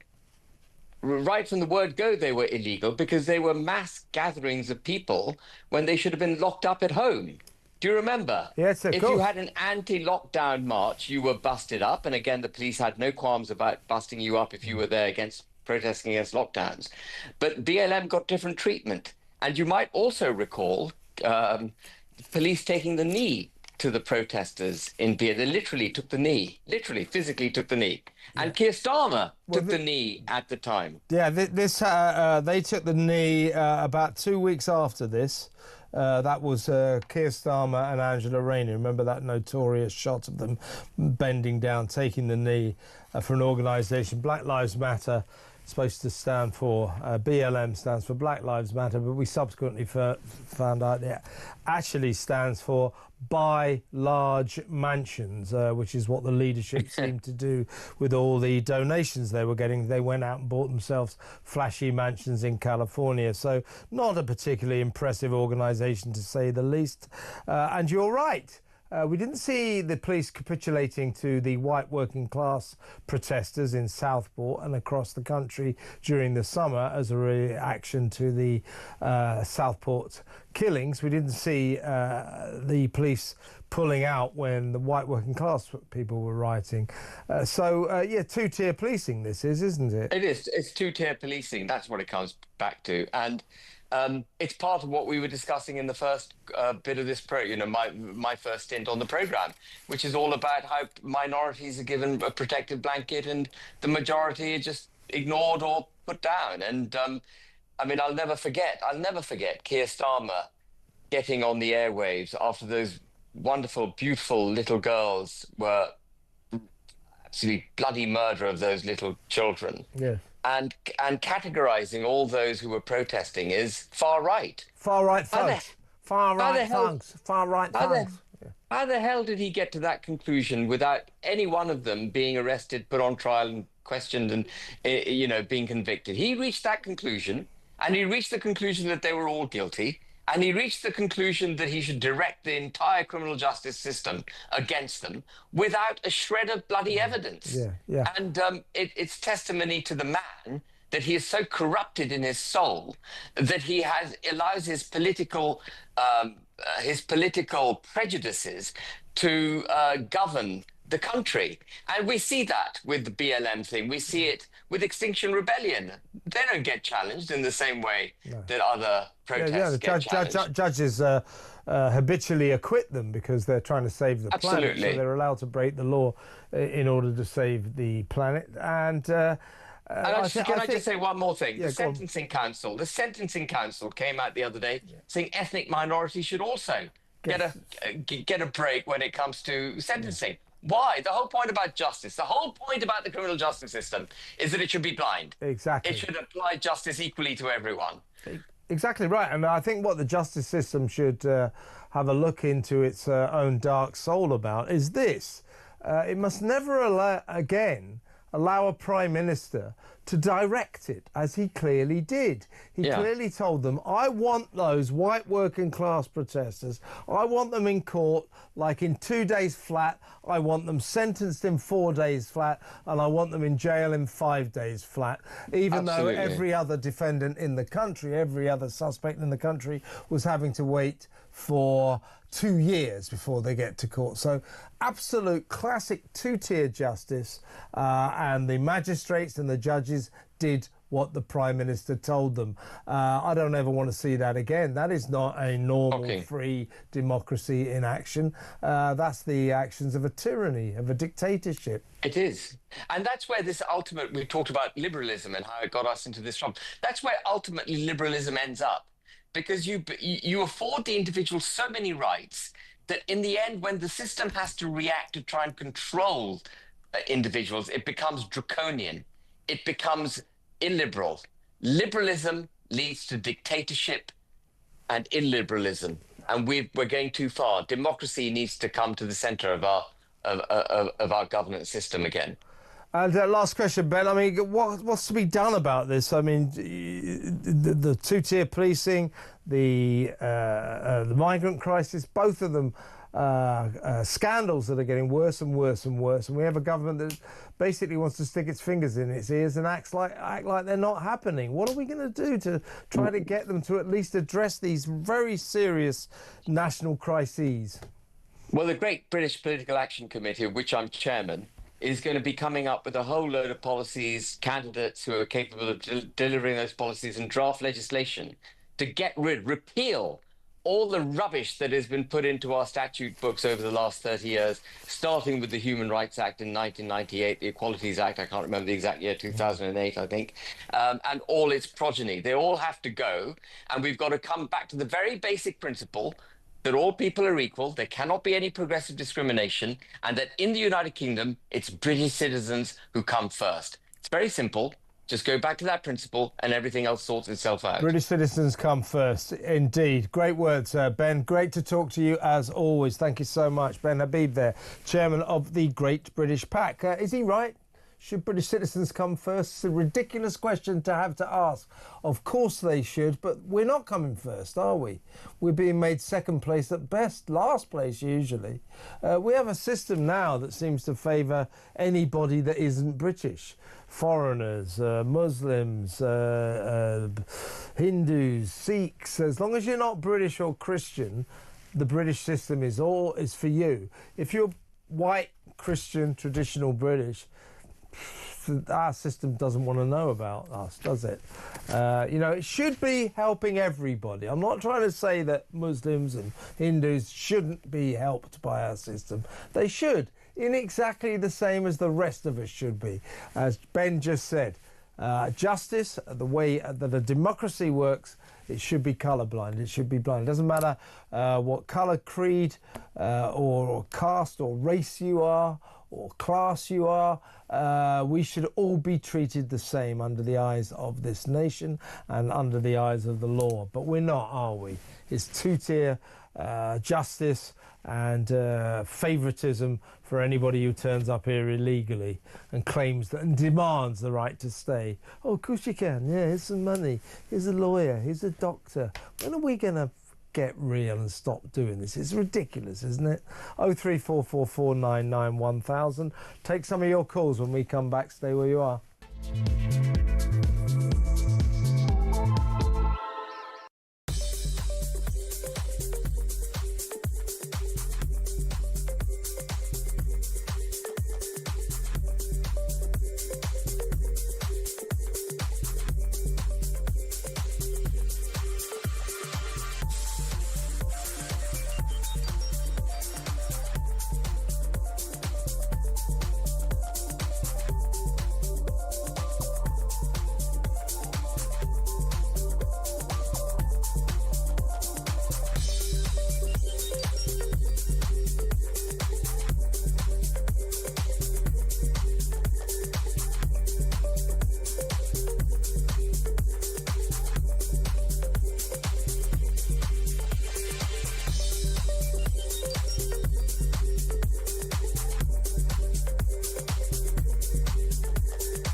Across the UK, on DAB+, on your smart speaker, on your smart TV, and on your side.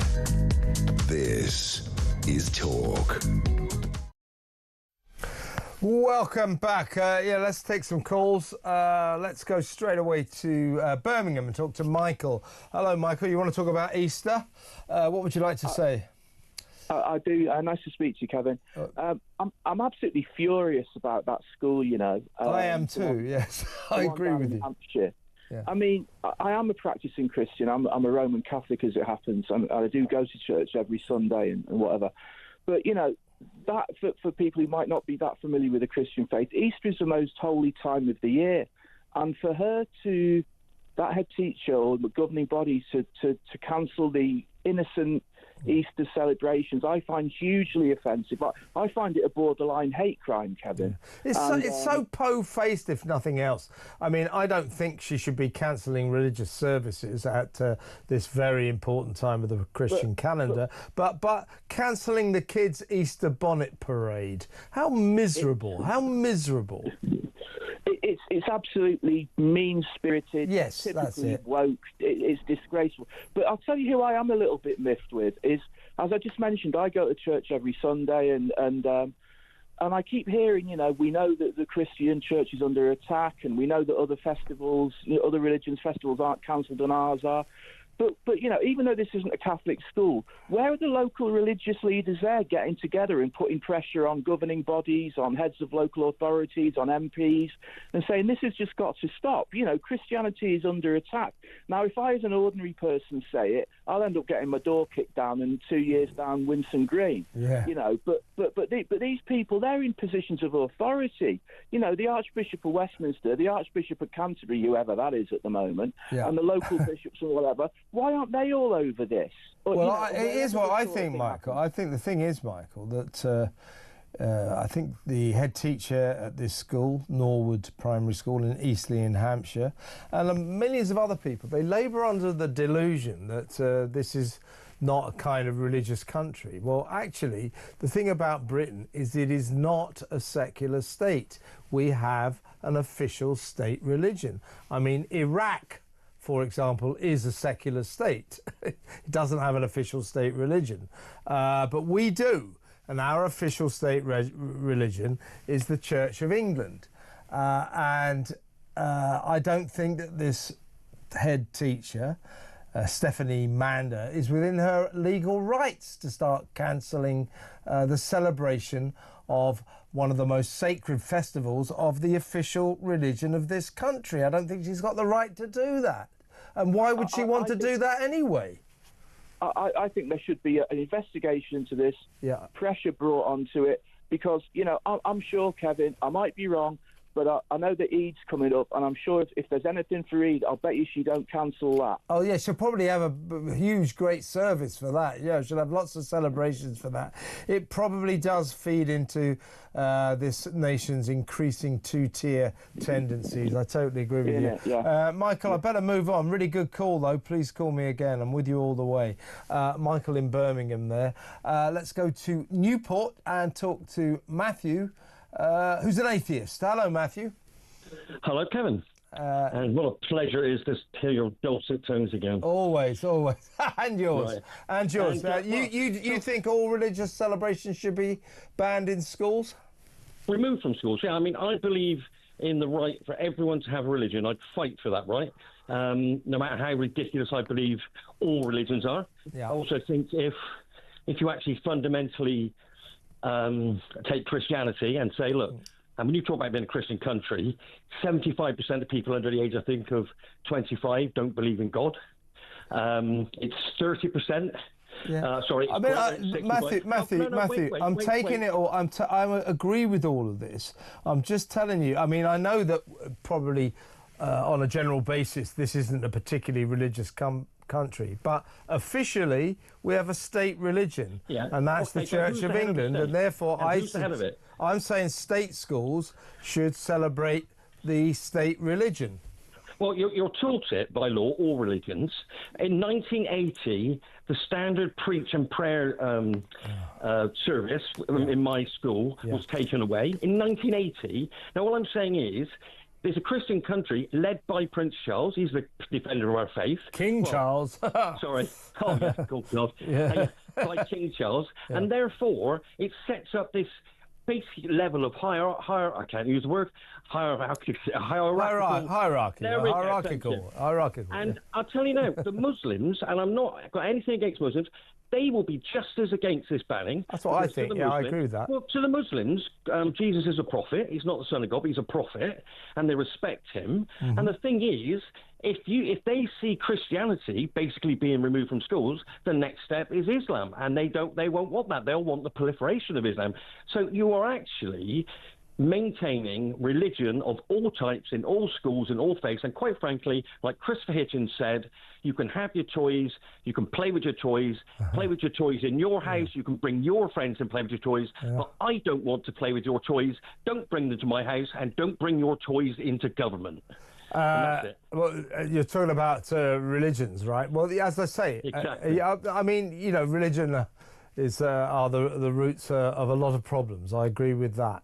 All I'm saying is, what do you think about that? I just think it's pretty strange. I mean, I'm not saying that this school, Norwood Primary School, or indeed any school, should bedeck itself in, I don't know, rabbits and eggs and God knows what, and have hours and hours of religious services. But to cancel all religious services, and to even cancel the little kids' Easter bonnet parade out of deference to other religions, because it might offend other religions, I think that's ridiculous, don't you? But I'm not sure it is out of deference to other religions. Well, that's what she says. She said to make it an equal place. You know. Well, no, she didn't say that. She said out of respect to diversity. You know, for diversity. But the thing is, I wouldn't think she might be an atheist, because she hasn't got a great Muslim law either. She might have a great Muslim fraternity in her school. She might have a great lot of Jews. I mean, the Jews used to leave our Christian services. The Muslim chap, who we only had one back then, used to leave our services. But the point is, that made them feel awkward. They got a bit bullied about it as well. So let's get it all out of school. Let's keep it at home, keep it in the churches, and let's celebrate. You know, you can make a hat, have some sort of hat, but, you know, just lose the Easter bit. I don't care. I just don't want it. Yeah. I want us to all be humanists, all to love and like each other for who we are, not what superstition we believe in. Well, listen, Matthew, you put your point very, very well, and I've got a lot of sympathy for it. I do understand religion causes a lot of problems. My only point is, I just think it's strange for a state school in a country with a state religion to cancel all festivities surrounding one of the state religion's most sacred festivals. I just think it's strange, and they shouldn't do that. But I do take your point. It's a good point. Matthew from Newport there. Thanks for ringing, Matthew. Call me again. Let me know what you think. We'll take some calls later on in the hour. But when we come back, get the bunting out, get the champagne out. It is 5 years and 1 day. So it's 1 day after the 5th anniversary of the very first COVID lockdown. Very special day that was, wasn't it? So we'll talk about that next, and we'll wonder, I'll ask the question, are we ever going to let the government do that to us again? I don't think I'm going to let them do it to me. I don't know about you. 0344 499 1000. That next. Stay tuned.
This is a really, really big issue, and it goes to the heart of this government's failure to have a plan. Remember, Mike, they said they had a plan. You know, we're going to control the boats, smash the gangs, all that sort of stuff.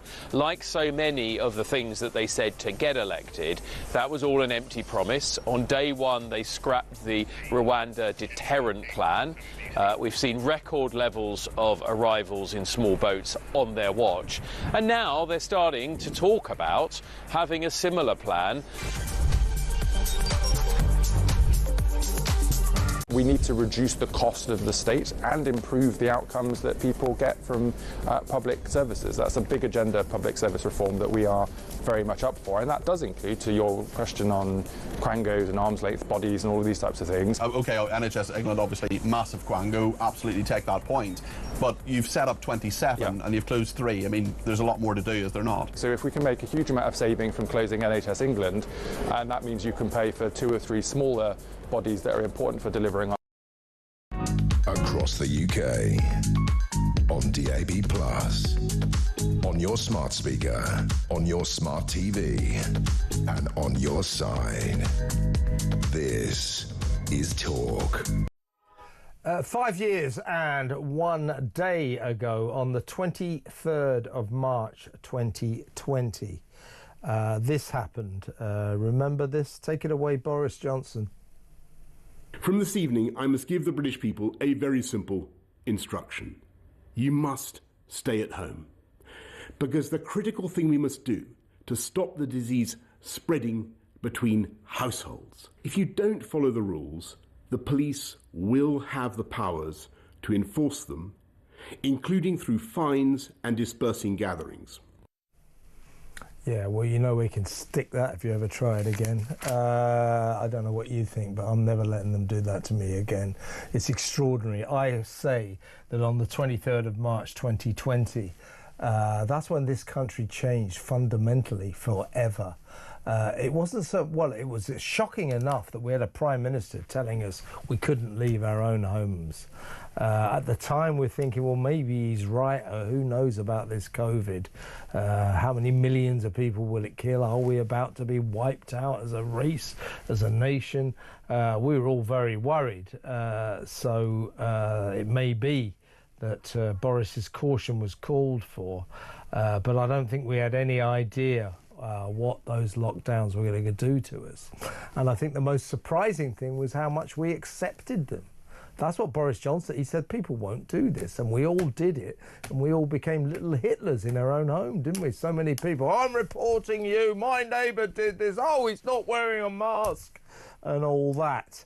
But I hope I hope the nation will never accept that kind of controlling action by the government again. It was over the top. We shouldn't have been ordered not to leave our houses. We shouldn't have been ordered to wear masks. That should have been a personal decision. And the lockdowns did not work. And yet we have this COVID inquiry now, which is there to enshrine them. Not even questioning whether or not they worked. Oh, well, the lockdowns worked. No, they didn't. They didn't. £300,000 a day to enshrine the pathetic policies of a Tory government that were all wrong. What was going on? Let's talk to the co-founder of the Together Declaration, a man who's done a lot of good work on this over the years, and a man who I think, like me, won't put up with that kind of control, that kind of OTT tyranny from a government ever again. That's Alan Miller, co-founder of the Together Declaration, as I say. Alan, welcome. Well, let me ask you this. First of all, this COVID inquiry, £300,000 a day it costs us. And I think it is there purely to try to make us believe that the government was justified in all those lockdowns and in everything it did. Because it's not even questioning whether or not lockdowns were a good idea, whether or not they were effective. I say they absolutely were not effective, because every time we came out of lockdown, about a week later, we had to go back into lockdown. So yes, you could suppress the virus for a little bit by not letting anyone out of their homes, but as soon as you let them out again, it just spread again. So the lockdowns didn't work. Why do you think when Matt Hancock, the former health secretary, appeared, I think it might be the second or the third time he's appeared last week, still droning on about saving lives and saying that he wouldn't change a thing in terms of government policies during those dark times? Why wouldn't he change a thing? They got just about everything wrong, if you ask me. I think that, Kevin, the thing is that Matt Hancock cannot now admit that he got all those things wrong, but he's completely in a state of disgrace. I think for a large proportion of the country, they recognise what went on. You know, it was like that moment where he wore a mask outside, and then as he slipped into 10 Downing Street, he slipped it off. Yeah. And you just go to shows the contempt, the utter contempt for the public. Don't forget, Alan, sorry to interrupt, but he also took his mask off inside the health department at the height of the lockdowns when the rest of us weren't even allowed out or talk to our loved ones. He took his mask off to stick his tongue down his throat, the throat of his lover, if you remember. Yeah, and those masks were beyond the joke. They didn't do anything to stop things, and they were all about creating a sense of fear, part of a psychological behavioural insights team that wanted to create a sense of concern and fear so that we would follow more rules. And you could see how across the board a combination of spies, censors, suffocation and then impositions. What was really unprecedented, Kevin, was of course the lockdowns that banished any sense of freedom, autonomy or judgment, and suspending Parliament, the impacts across the board on children, at school, on families, working from home, on the economy. The billions that were wasted, the billions that, also the extra printing of money, the magic money tree that were printed and given out. But the consequences across the board for care, losing 45,000 care workers, the fact that the impact that was made on the NHS that we've seen, not just with cancer and heart disease and strokes that many warned about at the time, and in dentistry, but across the board with the COVID-only NHS service, which meant that so many people got far sicker, and then all the waiting lists, over 7 million it went to subsequently. In every single area of society in our lives, both in Britain and internationally, they've had huge ramifications. And the idea that Matt Hancock, like Sajid Javid, who said he'd do it all again with the mandate, the idea that he can sort of cavalierly put it to one side now, well, the thing is, this COVID inquiry, which is not fit for purpose, and Matt Hancock's not been fit for purpose, is a recognition of the fact that, it's all of the whole premise of it is flawed. Well, I think that the reason for the COVID crisis is to enshrine the policies of the Tory government during those days, to say that they were the right things to do, and also to protect our sort of elite, our political elites, from criticism, because what they actually did, what they're responsible now for, their policies created massive cultural problems, social problems, economic problems. Why the hell we kept kids out of school when kids couldn't even catch COVID remains a mystery, and nearly everybody who died from it, a very small number died, and I don't want to undermine the importance of that, or to undermine the importance of people, the tragedy for people who lost their loved ones. But it was a fairly unlethal virus in the great scheme of things, and nearly everybody who died from it was 82 years old or over. For that, we completely recalibrated the mindset of this country. We turned this country into a lazy country because we pay people full pay for 2 years, the furlough scheme. And as I say, kids were ruined by not being allowed to go to school, and the economy was ruined because nobody could go to work. We overreacted, didn't we? It was a complete overreaction. We had a pandemic preparedness strategy. It was jettisoned completely unscientifically, just dispensed with knee-jerk reaction, and all these measures that had no merit or virtue within them in terms of any scientific basis were imposed. at great cost to freedom, to democracy, to the economy, to our way of life. And we see all sorts of measures now subsequently, Kevin. We see that the idea that you can censor and ban people and you impose these measures to do that. You smear them. You call everyone a conspiracist when they ask questions. You say that terrify them. That's what they did. Listen, Alan, you'll have to come on and talk about this at some great length again because it is an important subject, but I've got to go for now. Great to talk to you. Alan Miller, co-founder of the Together Declaration. Back in a minute with Kinsey Schofield. Stay tuned.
Across the UK, on DAB+, on your smart speaker, on your smart TV, and on your side.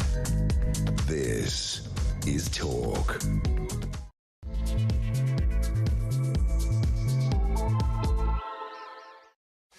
Welcome back. Now, get involved, get on the phone, give me a call, 0344 499 1000. Got lots of calls about the teacher, the head teacher down in Hampshire who's cancelled Easter. No Easter bonnet parade, no Easter services out of respect for other religions because she thinks, the head teacher thinks it's more inclusive not to celebrate Easter. In other words, she thinks that somehow or other the Muslims or the Hindus will get offended if kids at a British state school celebrate the British state religion, Church of England. What do you think about that? 0344 499 1000. I'm just talking to Alan Miller there about the lockdowns, about what they did to us during that alleged COVID crisis. Do you think it was over the top? Would you let the government tell you can't leave your house again? Would you let the government tell you can't walk out of the house without a mask on? Would you let the government tell you your kids can't go to school anymore? Would you let the government sort of basically pay you full salary for 2 years for no apparent reason? You'd probably say yes to the last one, but let me tell you, it was damaging. Recalibrated the mindset of this nation. This used to be a hard-working nation because of Rishi Sunak's crazy furlough scheme that he kept extending. Free money for all. Nobody wants to go to work anymore. Would you let the government do that to you again? Would you let the government scare you? Tell you you're all gonna die unless you do exactly what we're told by the government. Would you let the government control you like that again? 0344 499 1000 plus What are we going to do about the migrant crisis? I know it's the question we ask every day, but we are going to probably spend over the next year about 12 billion quid on migrants staying in hotels, everything we have to pay for them. And what is the government doing to stop the migrants coming to this country? Absolutely nothing. We allow into this country, we allow asylum seekers to stay at a higher rate than any other country on the face of the earth, something right now around about 48%. At one point we were allowing 75%, this is only about 3 years ago by the way, 75% of all asylum seekers were allowed to stay. 75%. It's now down to about 48%. Germany, 12.5%. Why are we allowing so many to stay when other countries don't? France, which is thought to be one of the more lenient countries when it comes to immigration, 30% of its asylum seekers are allowed to stay. We allow 48%, and that's way down from the 75% we used to allow. These hotels alone are costing us about £5 million a night, every single night. It's crazy. 03444991000. That next. Also, what about these free-loading cabinet people? What's her name? Rachel from Accounts. Another 600 quid on free tickets to a Sabrina Carpenter concert. A corporate box. Why can't she pay for her own tickets? Her and her husband earn about £330,000 a year between them. £340,000 going into one household, and she can't buy her own tickets for a Sabrina Carpenter concert. Well, why has she got to get them free? And why is Angela Rayner, when she's on an official diplomatic trip for this country, turning round to officials saying, any chance I could have a quick safari? Go and see a few lions and giraffes and things. They turn around and say, no, Angela, you can't go on safari. This is an official trip. But what is going on in her head that she thinks that's a reasonable... Oh, can I go on safari? See some animals, lovely, all the jungle creatures. No, you can't. 03444991000. What goes on in their heads? As you know, just stop Hoyle as well. Sir Lindsay Hoyle, £250,000 worth of expenses. Your money, my money. Jetting around the world, staying at flash hotels, spending fortunes. Why? He's the Speaker of the House. What is he doing on these trips? We've got to put a stop to this, haven't we, folks? 03444991000. Let's stop being taken for a ride by the political elites who think they can take our tax money and spend it on themselves. They're so entitled, this lot, and it's got to stop. 03444991000. Before we get to your calls, though, let's talk about the Duchess of Sussex, Meghan Sussex. Not Meghan Markle. It's Meghan Sussex now! It's Meghan Sussex now! Not Meghan Markle. It's not really. It's Meghan Markle. She'll always be Meghan Markle. So here she is. It's our royal commentator, Kinsey Schofield. Welcome, Kins. Hi, Kev. Yeah, no, I've seen some feedback from some of our viewers, and they prefer that we keep calling her Meghan Markle. Yeah. That's what I said last week on my show, What Just Happened. Yeah, Meghan Markle said, you've got to call me Meghan Sussex now. I just said, well, actually, Meg, we've had to think about that, and the answer's no, we're not going to do it.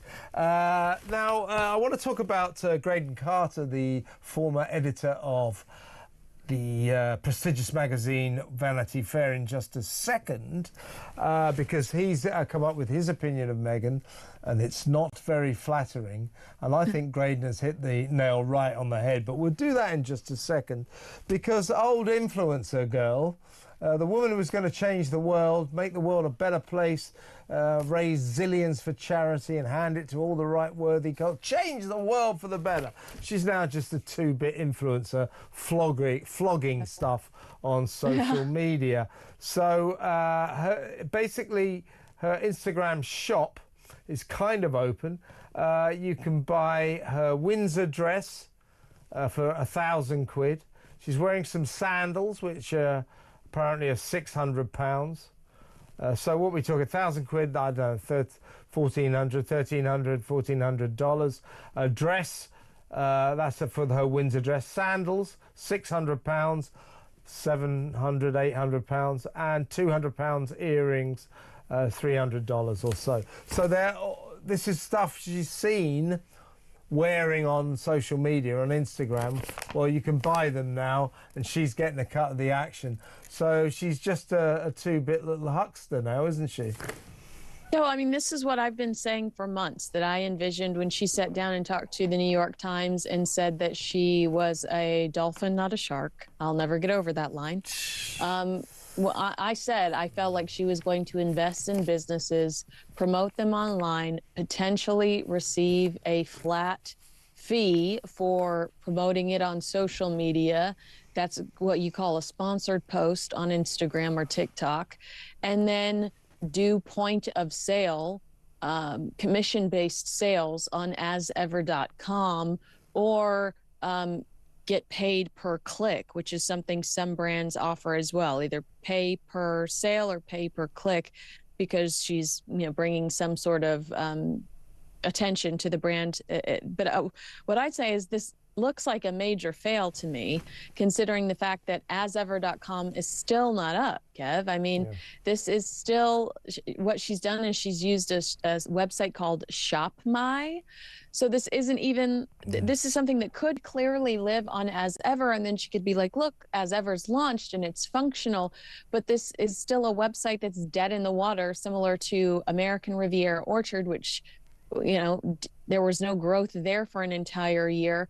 But I do believe inevitably we will see commission links on asever.com when it does expand. That'll be direct sales. That'll be Meghan flogging stuff to you, all above board, as ever, buy these towels, buy these spoons, or whatever. What we've got at the moment is she appears on Instagram wearing her oh so understated, very expensive outfits. And then she's gone into partnership with this, what's it called, My Shop or something, whereby people can go to her Instagram post, check what she's wearing, and then sort of buy the products that she's got on. And therefore she takes a cut of the action in terms of the people who produce those products in the first place. So, okay, I mean, that's fair enough. The cut, Kev, is 10 to 30%, depending on the retailer. So depending on the retailer, Meghan's going to get 10 to 30% of that sale. So if she's trying to sell you a $500 bag, if she's trying to sell you a $1,000 trench coat, she's going to get 10 to 30% of that sale. I mean, I'm not going to knock that kind of way of making a living, that kind of business, but it's a bit... You should if you insist a bit tawdry, on using your title. Isn't it? No, that's what I'm saying. I'm not going to knock it generally. If people want to make a living like that, good for them. If they're famous enough for that to work, great. But here she is, a revered member of the royal family who was going to change the world for the better. And what's she doing? Just flogging bits of tat and taking a cut of the action. It's a bit tawdry, isn't it? I mean, I just see this as another example of Meghan contradicting herself. She specifically told People magazine 3 or 4 weeks ago that she was not an influencer. Her actions say otherwise. And unfortunately, it diminishes the automatic prestige afforded to those who marry into the British royal family. I mean, Harry choosing Meghan shot her up into the type of fame that she never, no matter how creative this woman is, which is not very creative based on the rainbow tray, he made her a bigger star than she ever possibly could have imagined being.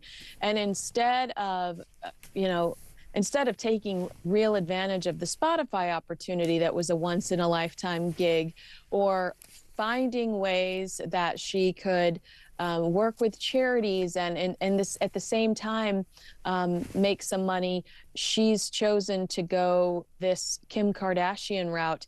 And she doesn't compete with Kim Kardashian. Kim Kardashian has hundreds of millions of followers, and Meghan hasn't even met the 3 million that she claims to have had prior to marrying Prince Harry.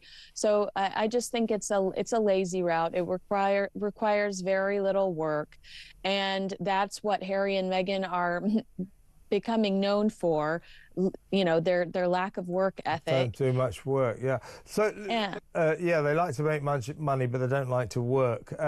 Let's talk about the platform from which Meghan plans to sort of launch herself as an international influencer. When she gets as ever going, it'll be a massive success. All on the back of the fact that With Love Meghan, her Netflix show, has, according to her, been a massive, great global smash hit.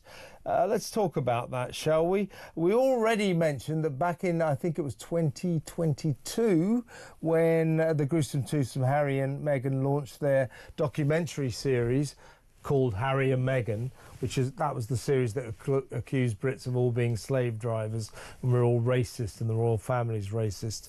Well, that got 2.1 million views in its first 5 days. With Love Meghan, Netflix ratings for the first 5 days were 526,000. Now let's put this down. She's telling us that's a big hit. Is it hell? Globally, 526,000. I mean, there's about 7 billion people in the world. 526,000. Well, just to put that into context, over here, and I think it's doing well in America as well, brilliant little drama, 4-part drama, called Adolescence, starring Stephen Graham, about how young boys get caught up in this toxic masculinity saga. So Adolescence. With Love Meghan, Netflix ratings, first 5 days, 526,000. Adolescence, Netflix ratings, first 4 days, wait for it, 24 million. That's a hit. With Love Meghan is a flop. Yeah, well, she knows that. That's why she's moved on to the podcast, which we're getting a trailer for the podcast released on Wednesday. So we should have more details about what's to come there. But Meghan's go-to move when things don't go her way is to try to distract. And the way she's doing that is through social media activity. So when she doesn't like a headline, she drops a almost picture of her children on social media because she knows that that will dominate the headlines for the next 24 hours and people will ooh and ah over an almost picture of Lily in a gardening hat. And yeah, so she's let go of pushing the I had a successful Netflix launch narrative because she knows it's simply not true. Not true. And is now just trying to distract from those failures by churning out content on social media to try to hijack those headlines. Well, let's go back a few years to when she was first emerging, first imposing herself on an unsuspected world. That's when she was first going out with Harry. Now, Graydon Carter, the long-term highly respected editor of Vanity Fair magazine. Vanity Fair magazine, ironically, the magazine that in January exposed Meghan for being a hopeless, horrible, tyrannical bully to her staff, who forced one of them into long-term therapy because she traumatised her so much. Of course, she was also reported for being a bully in Britain to palace staff, and then the Hollywood Reporter magazine also did a long investigation back in September, again revealing her to be a bully to her staff, a tyrant in high heels who made grown men weep, who used to have tantrums at 5 in the morning. So all of that. Anyway, so ironically, that was the magazine that sort of unleashed her on an unsuspecting world. So this is way back when she was first going out with Harry. Graydon Carter sitting there, the person comes in with pictures. We've got to put this woman on the front page. Graydon Carter goes, well, who is she? It's Meghan Markle. No, sorry. She's in Suits. Goes, well, sorry, I haven't heard of Suits. No. Why should I put this woman on the front page? Because she's going to marry Prince Harry. Now you're talking. So they put her on the front page when she sat. By the way, Kevin, that wasn't public knowledge yet. So that's this is just a guess, but I suspect that's Sunshine Sachs calling Vanity Fair's booker and saying, I know something you don't know. Be the first, which justifies the palace's complete anger when it came to this cover and this story. So she probably connived her way into being on the front page, you're right. But anyway, when she sat down with a Vanity Fair reporter, and the reporter starts saying, well, tell us all about Harry, she went into a little rage, a little strop, and said, I thought we were going to be talking about my charities and my philanthropy. So she said, I don't want to talk about Harry, I want to talk about my charities and my philanthropy. I mean, did she really think back then, two-bit little cable show actress, that she's going to be on the front page of Vanity Fair to talk about her charity and alleged philanthropic work? By the way, she was being written out of Suits. She was, once she started dating Prince Harry, she was being phased out of the show. So why would she be there to represent Suits? I mean, it's all laughable. She wasn't there to represent Suits. She was likely pitched as Prince Harry's girl, and by people connected to her. I think you're right. By people connected to Meghan, and she was being written out of Suits. So any sort of argument that she was there to represent Suits is a joke. When she had one foot out the door, and they were shoving her, the writers were shoving her, out the door as she had one foot. So she knew why there was an interest in her, and she ultimately answers this author and is incredibly friendly to him, tells him she wants to continue a relationship with him, wants to stay friends with this man, and actually cuts him off when she gets a preview of the article and realizes he didn't include her soap story because the fact checkers could not confirm it, Oh, you mean the soap about writing to Procter & Gamble, you mean that? Yes, and she calls up the author and says, I really thought that you and I could maintain a friendship, but now I don't, because she was Lucky him. Yeah, he was, well, Piers Morgan knows a thing or two about Meghan saying, let's be friends forever, and then ghosting him. But yeah, so she called him up and was so mad that he didn't include that story because they couldn't verify it. That is an interesting thing. This is one of the stories of her life. I was such an activist when I was an 11-year-old feminist that I wrote to Procter & Gamble, the big soap company. Which, by the way, was a class project. This was not her taking it. Well, if it happened, she says she wrote to Procter & Gamble to say, you got to stop using women, glamorous women in your adverts. It's sexist, etc. Women all over the world are using this. She said that was sexist, and now she has a show now she has a show in the kitchen, Kevin. She has a show in the kitchen. Well, yes, indeed. But what Vanity Fair basically established was, as far as they're concerned, this letter, this Procter & Gamble episode, never happened. That's why they didn't put it in the magazine. Yeah, and she was so mad about that. Yeah, well, you can't just make things up and expect a magazine like Vanity Fair to treat it as if it's true. They needed it to be verified. I've seen this before. Other organisations, media organisations, have tried to verify this story. They go to Procter & Gamble. Procter & Gamble say, we do keep letters like this, but we have no record of this letter ever coming to us from little Meghan Markle when she was 11 years old. So as far as Vanity Fair is concerned, their fact checkers could not establish this as a true story, and nor could other media organisations. But Meghan wants to make her own life up, and she insists that everybody else goes along with it. Well, tough luck with that. Graydon Carter went on to say, this woman... this is in an interview, by the way, with the New York Post newspaper.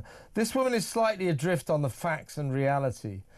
She has run rings round poor Harry to get money, notoriety and a title.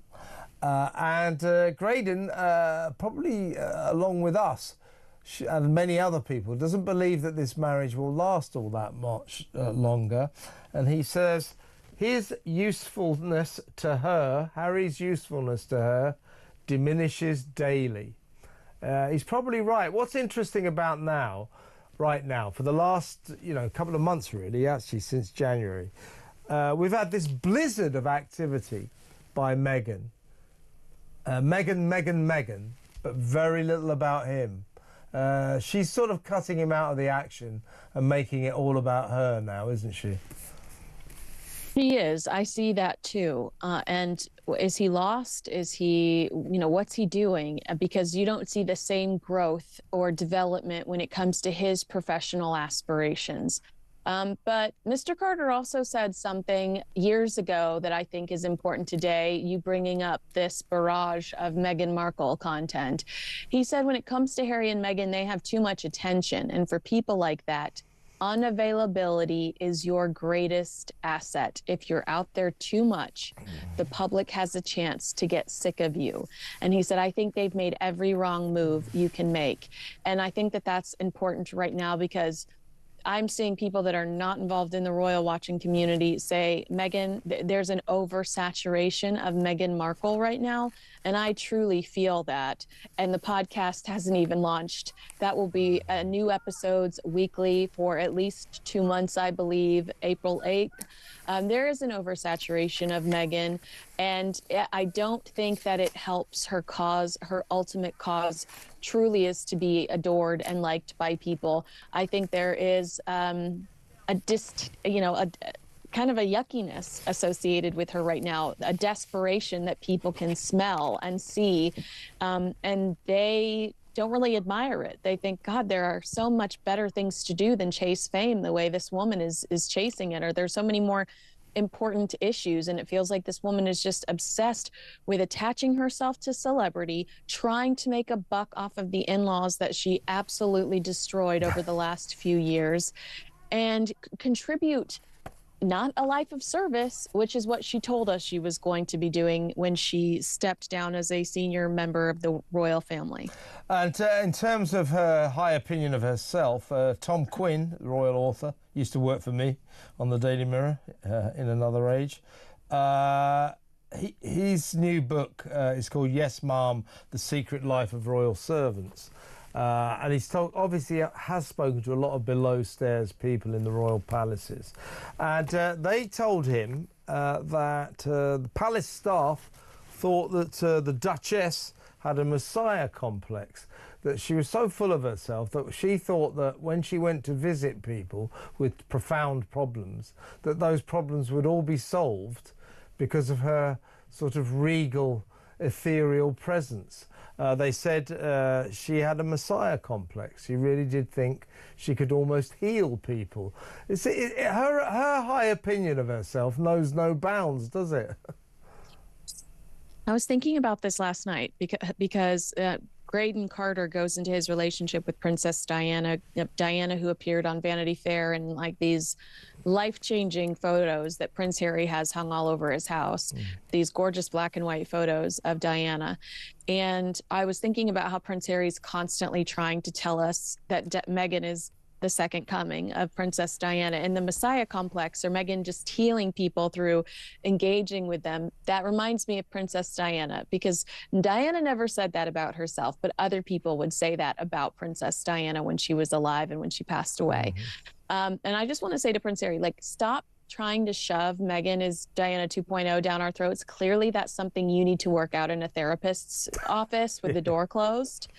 But I think, again, that this is another example of Meghan trying to wear the dead skin, or the skin of her dead in-law, and trying to become Princess Diana 2.0, which I just find totally vulgar and icky. Yeah. And that's her just mimicking this person. She's just mimicking Diana. And it just does feel to me now, I mean, since we've had Meghan in our face now since January, but the last few weeks, particularly since the release of With Love, Meghan, and then the announcement of the boring podcast, Confessions of a Female Founder. Oh, God, it's so dull. Now all of this influencer stuff, more and more Meghan publicity appearing every single day. There is this kind of feeling, that as far as she's concerned, Harry's work for her is done. She's on her own now. She'll handle this from now on. Here, Harry, go and kiss some babies for some charity visit. I've got work to do. It's almost as if she's used up Harry, and now she's going to carry on herself. I agree with you. And I'm also hearing that PR and brand experts are advising Prince Harry to keep his distance from her. And we've talked about this for 2 years now, that combined, these two, their brand is pretty, toxic. And that PR advisors are saying, you are stronger without her. You get better press when you're not standing next to her. But I think that your theory is where my heart seems to lean, that Meghan is like, step out of the way. I've got this. It's my time to shine. And you can try to catch up with me if you want. But otherwise, I'm heading in a certain direction. Yeah, it is. It's like, thanks for the launch, Harry. I've got this now. But it's her self-belief is astonishing, really. I mean, she's a woman of very little talent, but in terms of how much she thinks she can achieve, it's astronomical.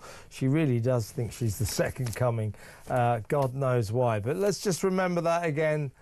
With love, Meghan. First 5 days, 526,000 views all over the world. Adolescence, new drama. First 4 days.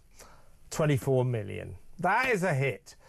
From your mouth to Ted Sarandos's ears. Hopefully Ted Sarandos wakes up from whatever this weird thing he is, whatever this is. Yeah, well, Ted Sarandos, of course, the chief executive of Netflix, trying to put a brave face on it, saying, yeah, this $100 million we gave to Harry and Meghan, really good investment.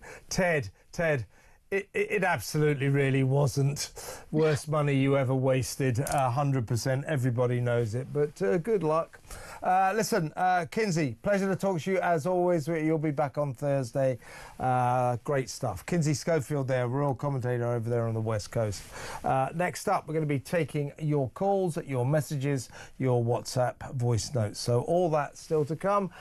And then Petri Hoskin in the studio towards 10 o'clock to tell you what she's got lined up for you all the way to 1 a.m. So still quite a lot to come. Stay tuned.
cost of the state and improve the outcomes that people get from public services. That's a big agenda of public service reform that we are very much up for, and that does include, to your question on quangos and arm's length bodies and all of these types of things. Okay, NHS England, obviously massive quango, absolutely take that point, but you've set up 27 and you've closed 3. I mean, there's a lot more to do, is there not? So if we can make a huge amount of saving from closing NHS England, and that means you can pay for 2 or 3 smaller bodies that are important for delivering on our priorities and still make a savings, then that's totally fine with me.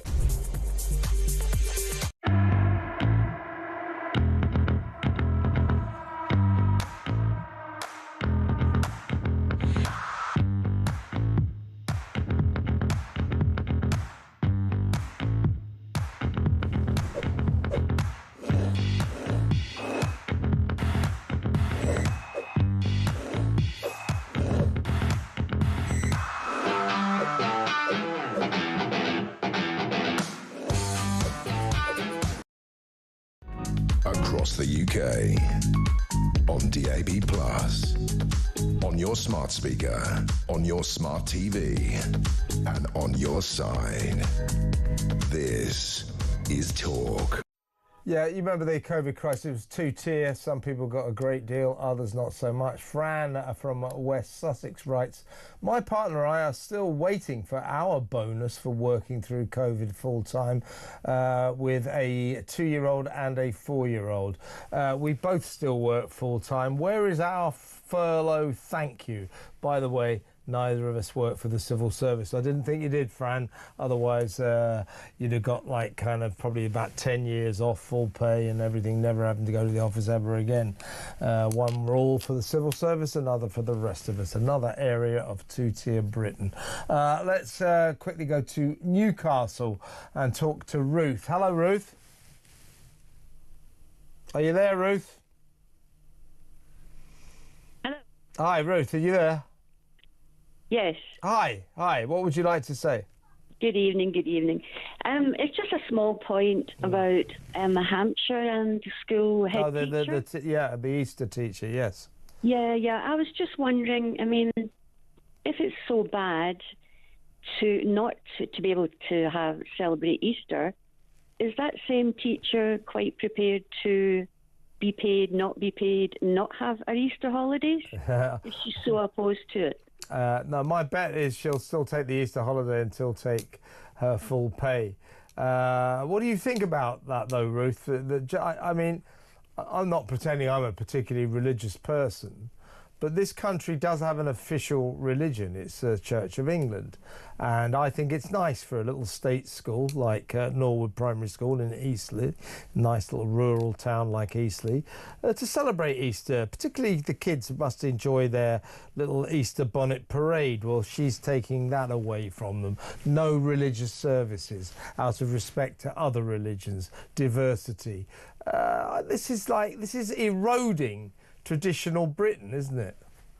Well, I was born and brought up in Glasgow, and my friends went to Catholic school. I was at the Protestant school, but we were non-denominational, and we had Jewish pupils in primary school, and we had Catholics coming in.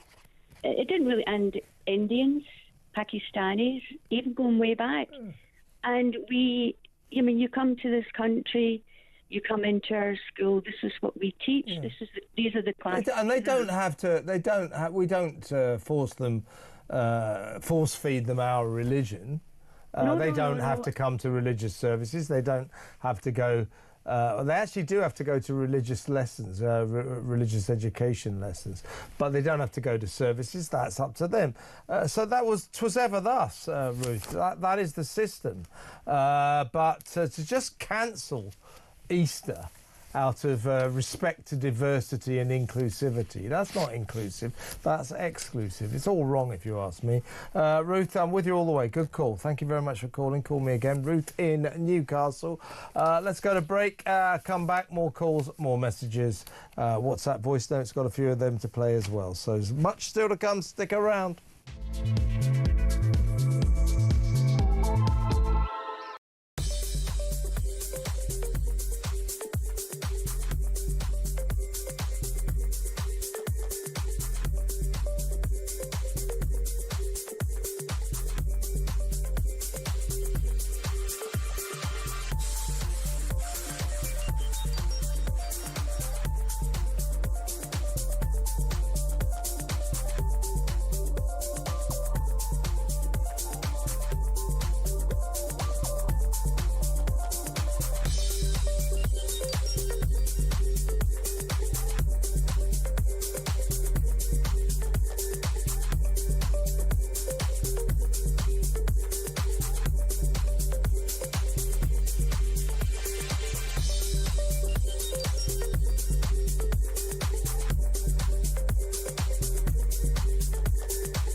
across the UK.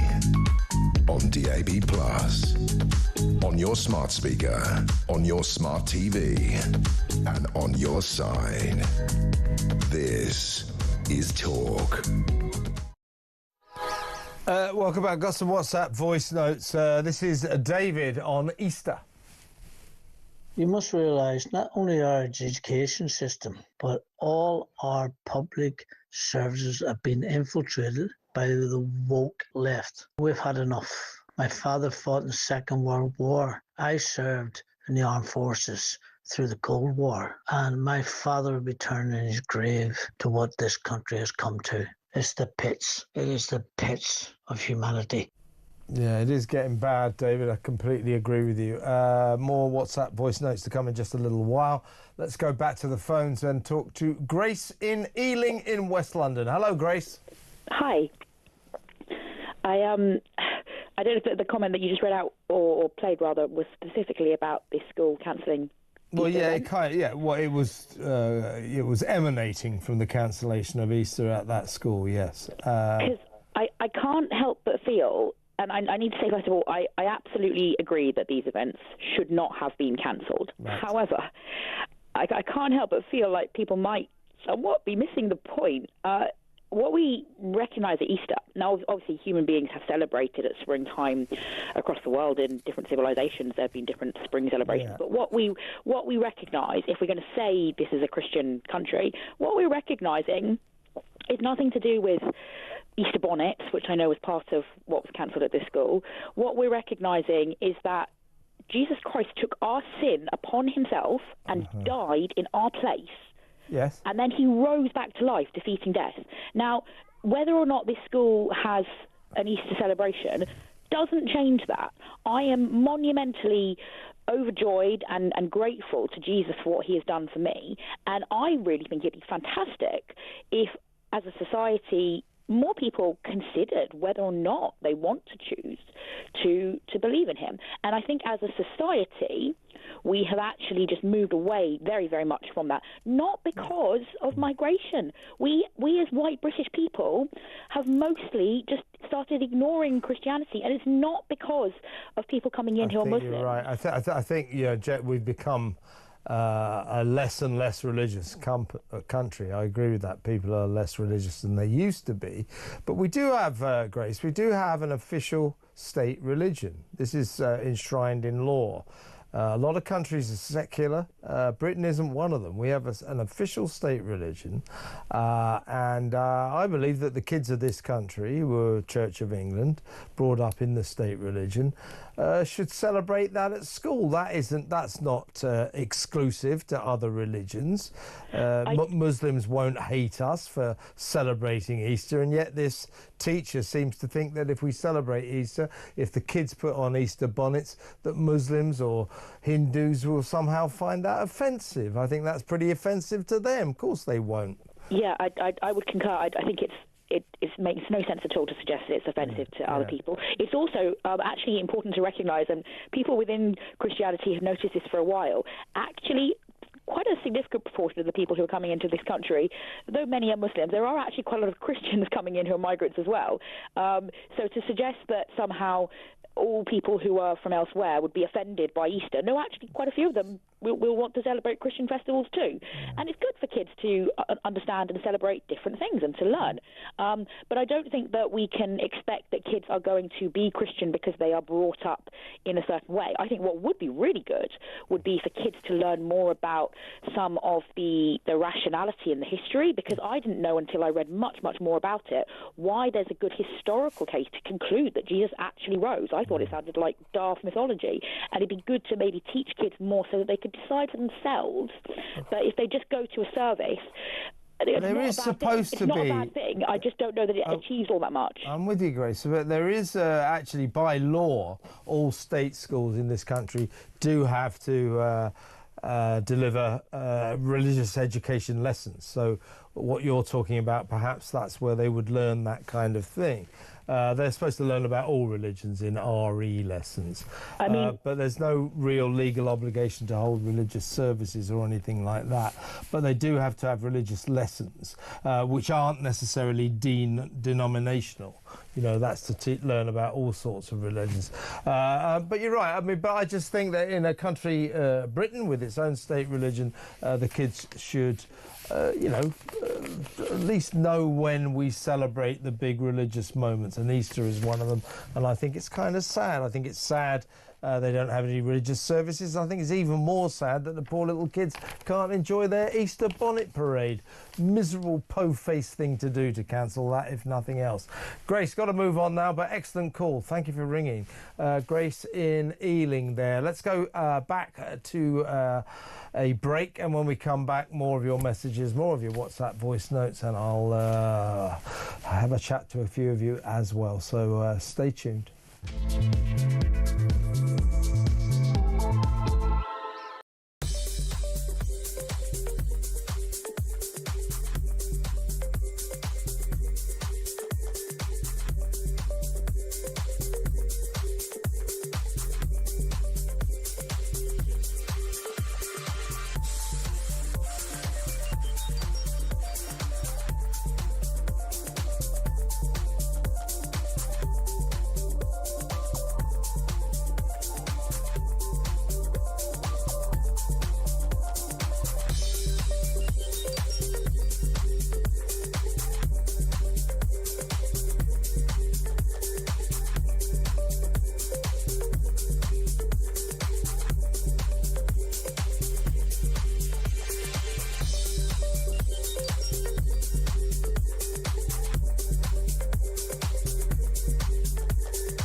We need to reduce the cost of the state and improve the outcomes that people get from public services. That's a big agenda of public service reform that we are very much up for, and that does include, to your question on quangos and arm's length bodies and all of these types of things. Okay, NHS England, obviously massive quango, absolutely take that point, but you've set up 27 and you've closed 3. I mean, there's a lot more to do, is there not? So if we can make a huge amount of saving from closing NHS England, and that means you can pay for 2 or 3 smaller bodies that are important for delivering on our priorities and still make a savings, then that's totally fine with me.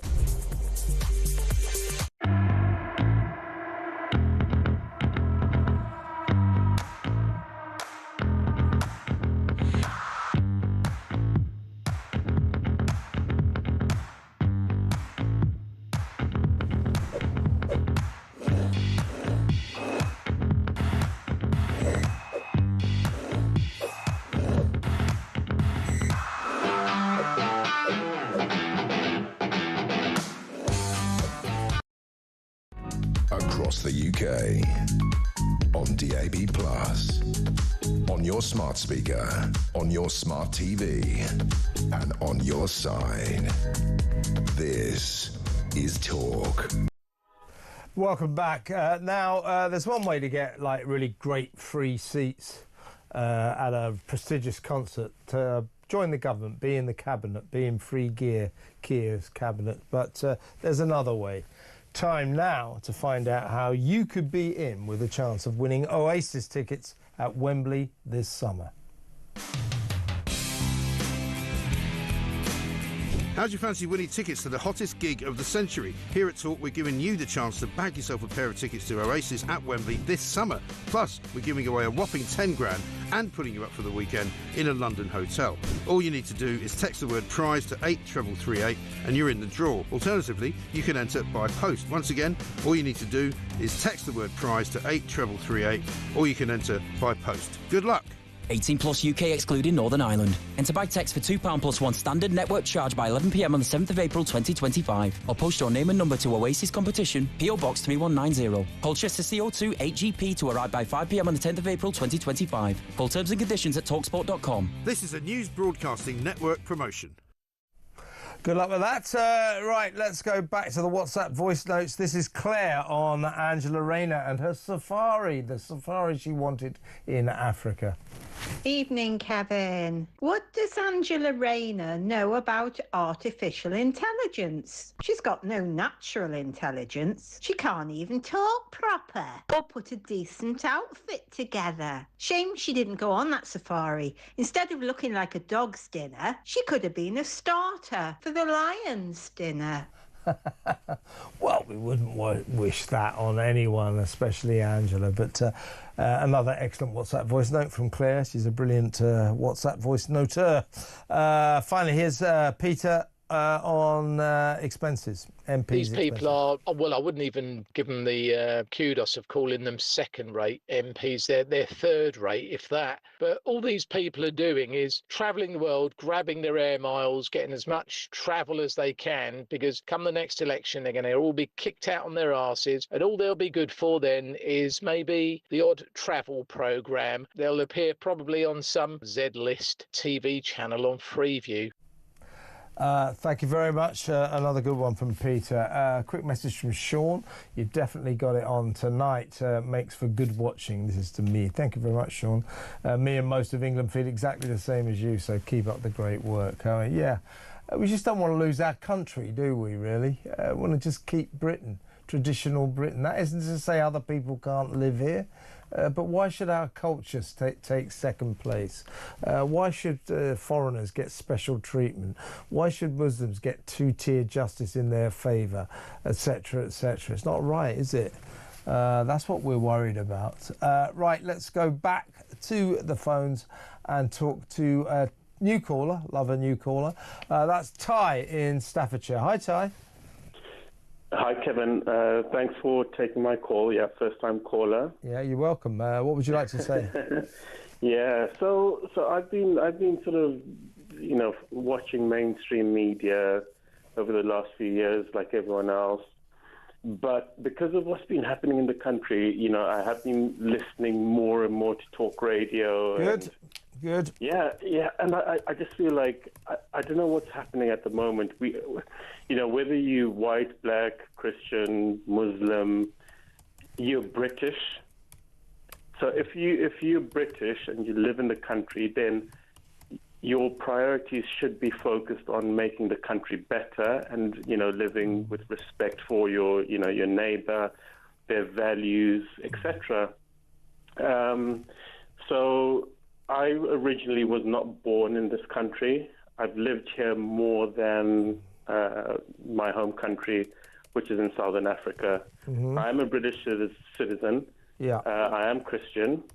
But I feel like in this country, we tend to talk a lot. I think we just need to get to grips with what's happening at the moment, because I feel like we're being dismantled left, right, and centre. It's just one story after another. And I know most people say, oh, if you care about your country, you're racist. Well, you're not racist. It's ridiculous, isn't it? It's ridiculous. Yeah. I don't know, Ty, something is going badly wrong in this country. And I just think little primary schools should celebrate Easter. The kids love it. Gets them into contact with the official state religion of this country. Most people in this country are still Church of England, so why subjugate that to other religions in case they're offended? Absolute nonsense. Ty, Kevin, quickly, Ty. Yeah, go on. Yeah. If you go to Dubai and ask them to cancel whatever festival they're having, or to Pakistan and say, we're cancelling Ramadan because we want to respect the population, the minorities. That will never happen. Yeah, so that's a very good point. Yeah, you don't get that in the Muslim countries. Don't say we're cancelling Ramadan in case it's offensive to the small number of Christians here. But of course, we do it the other way around here. It's crazy. You're absolutely right. Two-tier yet again. Ty, I've got to move on though. But good call. Please call me again. Ty in Staffordshire. Let's go to Susan in Yorkshire. Hi, Susan. Hello. You want to talk about Lindsay Hoyle? Just Stop Hoyle. Yes, because he's had his bathroom upgraded. Well, he's had his apartments redone for I think £7 million or something. £7 million. You can get a fabulous bathroom from. Well, I think it's more than just a bathroom. It's the entire apartment. It's his beautiful Speaker's apartment overlooking the River Thames in the actual Palace of Westminster. So that's been done up to the tune of £7 million. He's had a portrait painted of him. That cost £36,000. That cost us that. Plus, of course, his travel expenses, £250,000 in 2 years. It's getting ridiculous, isn't it? It is absolutely stupid. So I just wondered, who do I contact to get my house upgraded, please?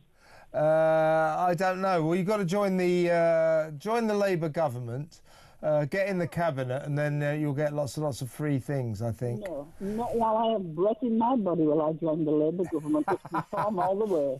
No, Susan, you're exactly right. We are being taken from a ride, and we've got to do something about it. Good call. Please call me again. Yorkshire, that was where that call's from, and that was Susan. I think we can quickly fit in a regular but excellent caller, Georgina from London. Hi, Georgina. OK, Georgina isn't happening. Let's go to Patrick in Coventry. Hi, Patrick. What would you like to say? I'm just going to say, if the government doesn't change its policy drastically, what's going to happen is people will just get fed up and leave the country. Yeah. And the illegal... They already are, Patrick. Particularly millionaires. No, I don't mean millionaires. I mean normal people. Yeah. So it's going to get to a point where normal people will leave, and what's going to be left is illegal people. They can pay the taxes. Because people are getting sick and tired. To an extent, but don't think it's very difficult for most people to leave. It's a hard thing to do to leave a country. You actually need quite a lot of money to do it. I know this. I've done it myself in the past. Yeah. So, I mean, I take your point. The point is, 1 millionaire leaves this country every 45 minutes at the moment. That's because they can afford it. People who can't afford it, non-millionaires, most of them aren't able to leave the country, so they're kind of stuck here as it gets worse and worse and worse. You see? Plan what they're doing, though. You could just sell your house and everything, and pay passport. Well, that's if you own one. Get a ticket and go to France. Well, that's if you own one. What about all the people who don't? Most people can't afford to leave the country. But you're right, if they can, more and more people are doing it. It's a good point, Patrick, and one we're taking on board. Thanks for calling. Patrick in Coventry there. And on that bombshell, that sort of brings an end to this tonight's brilliant show in the studio. Now, it is Petri Hoskin, who's got another brilliant show lined up for you. What's going to be in it, Brilliant. Petri? Well, we're heading to Turkey because what's happening there is really very interesting, and actually it does matter for us. It really does matter. Turkey is the second biggest member of NATO, second biggest army. That part of the world is extremely important to us, so we've got to sort of play Turkey's game at the moment. But looking to see what they've done to their now declared presidential candidate who's in jail. It's funny, often Erdogan's... He's the former mayor of Istanbul, he was mayor until he was arrested. Right. But then he's now been declared the presidential candidate. And it's interesting because with Erdogan, a lot of his opposition end up in jail. Yeah. So he ends up winning all the elections. Yeah, funny that. I don't know how he does it. It's extraordinary. Anyway, we're going to be discussing that. And then we are going to be talking about the MPs getting a pay rise. 2.8%. Yeah. They're now on 91.5 grand a year. Yeah. Do you know in 2019 they were only on 76 grand? Yeah. So they've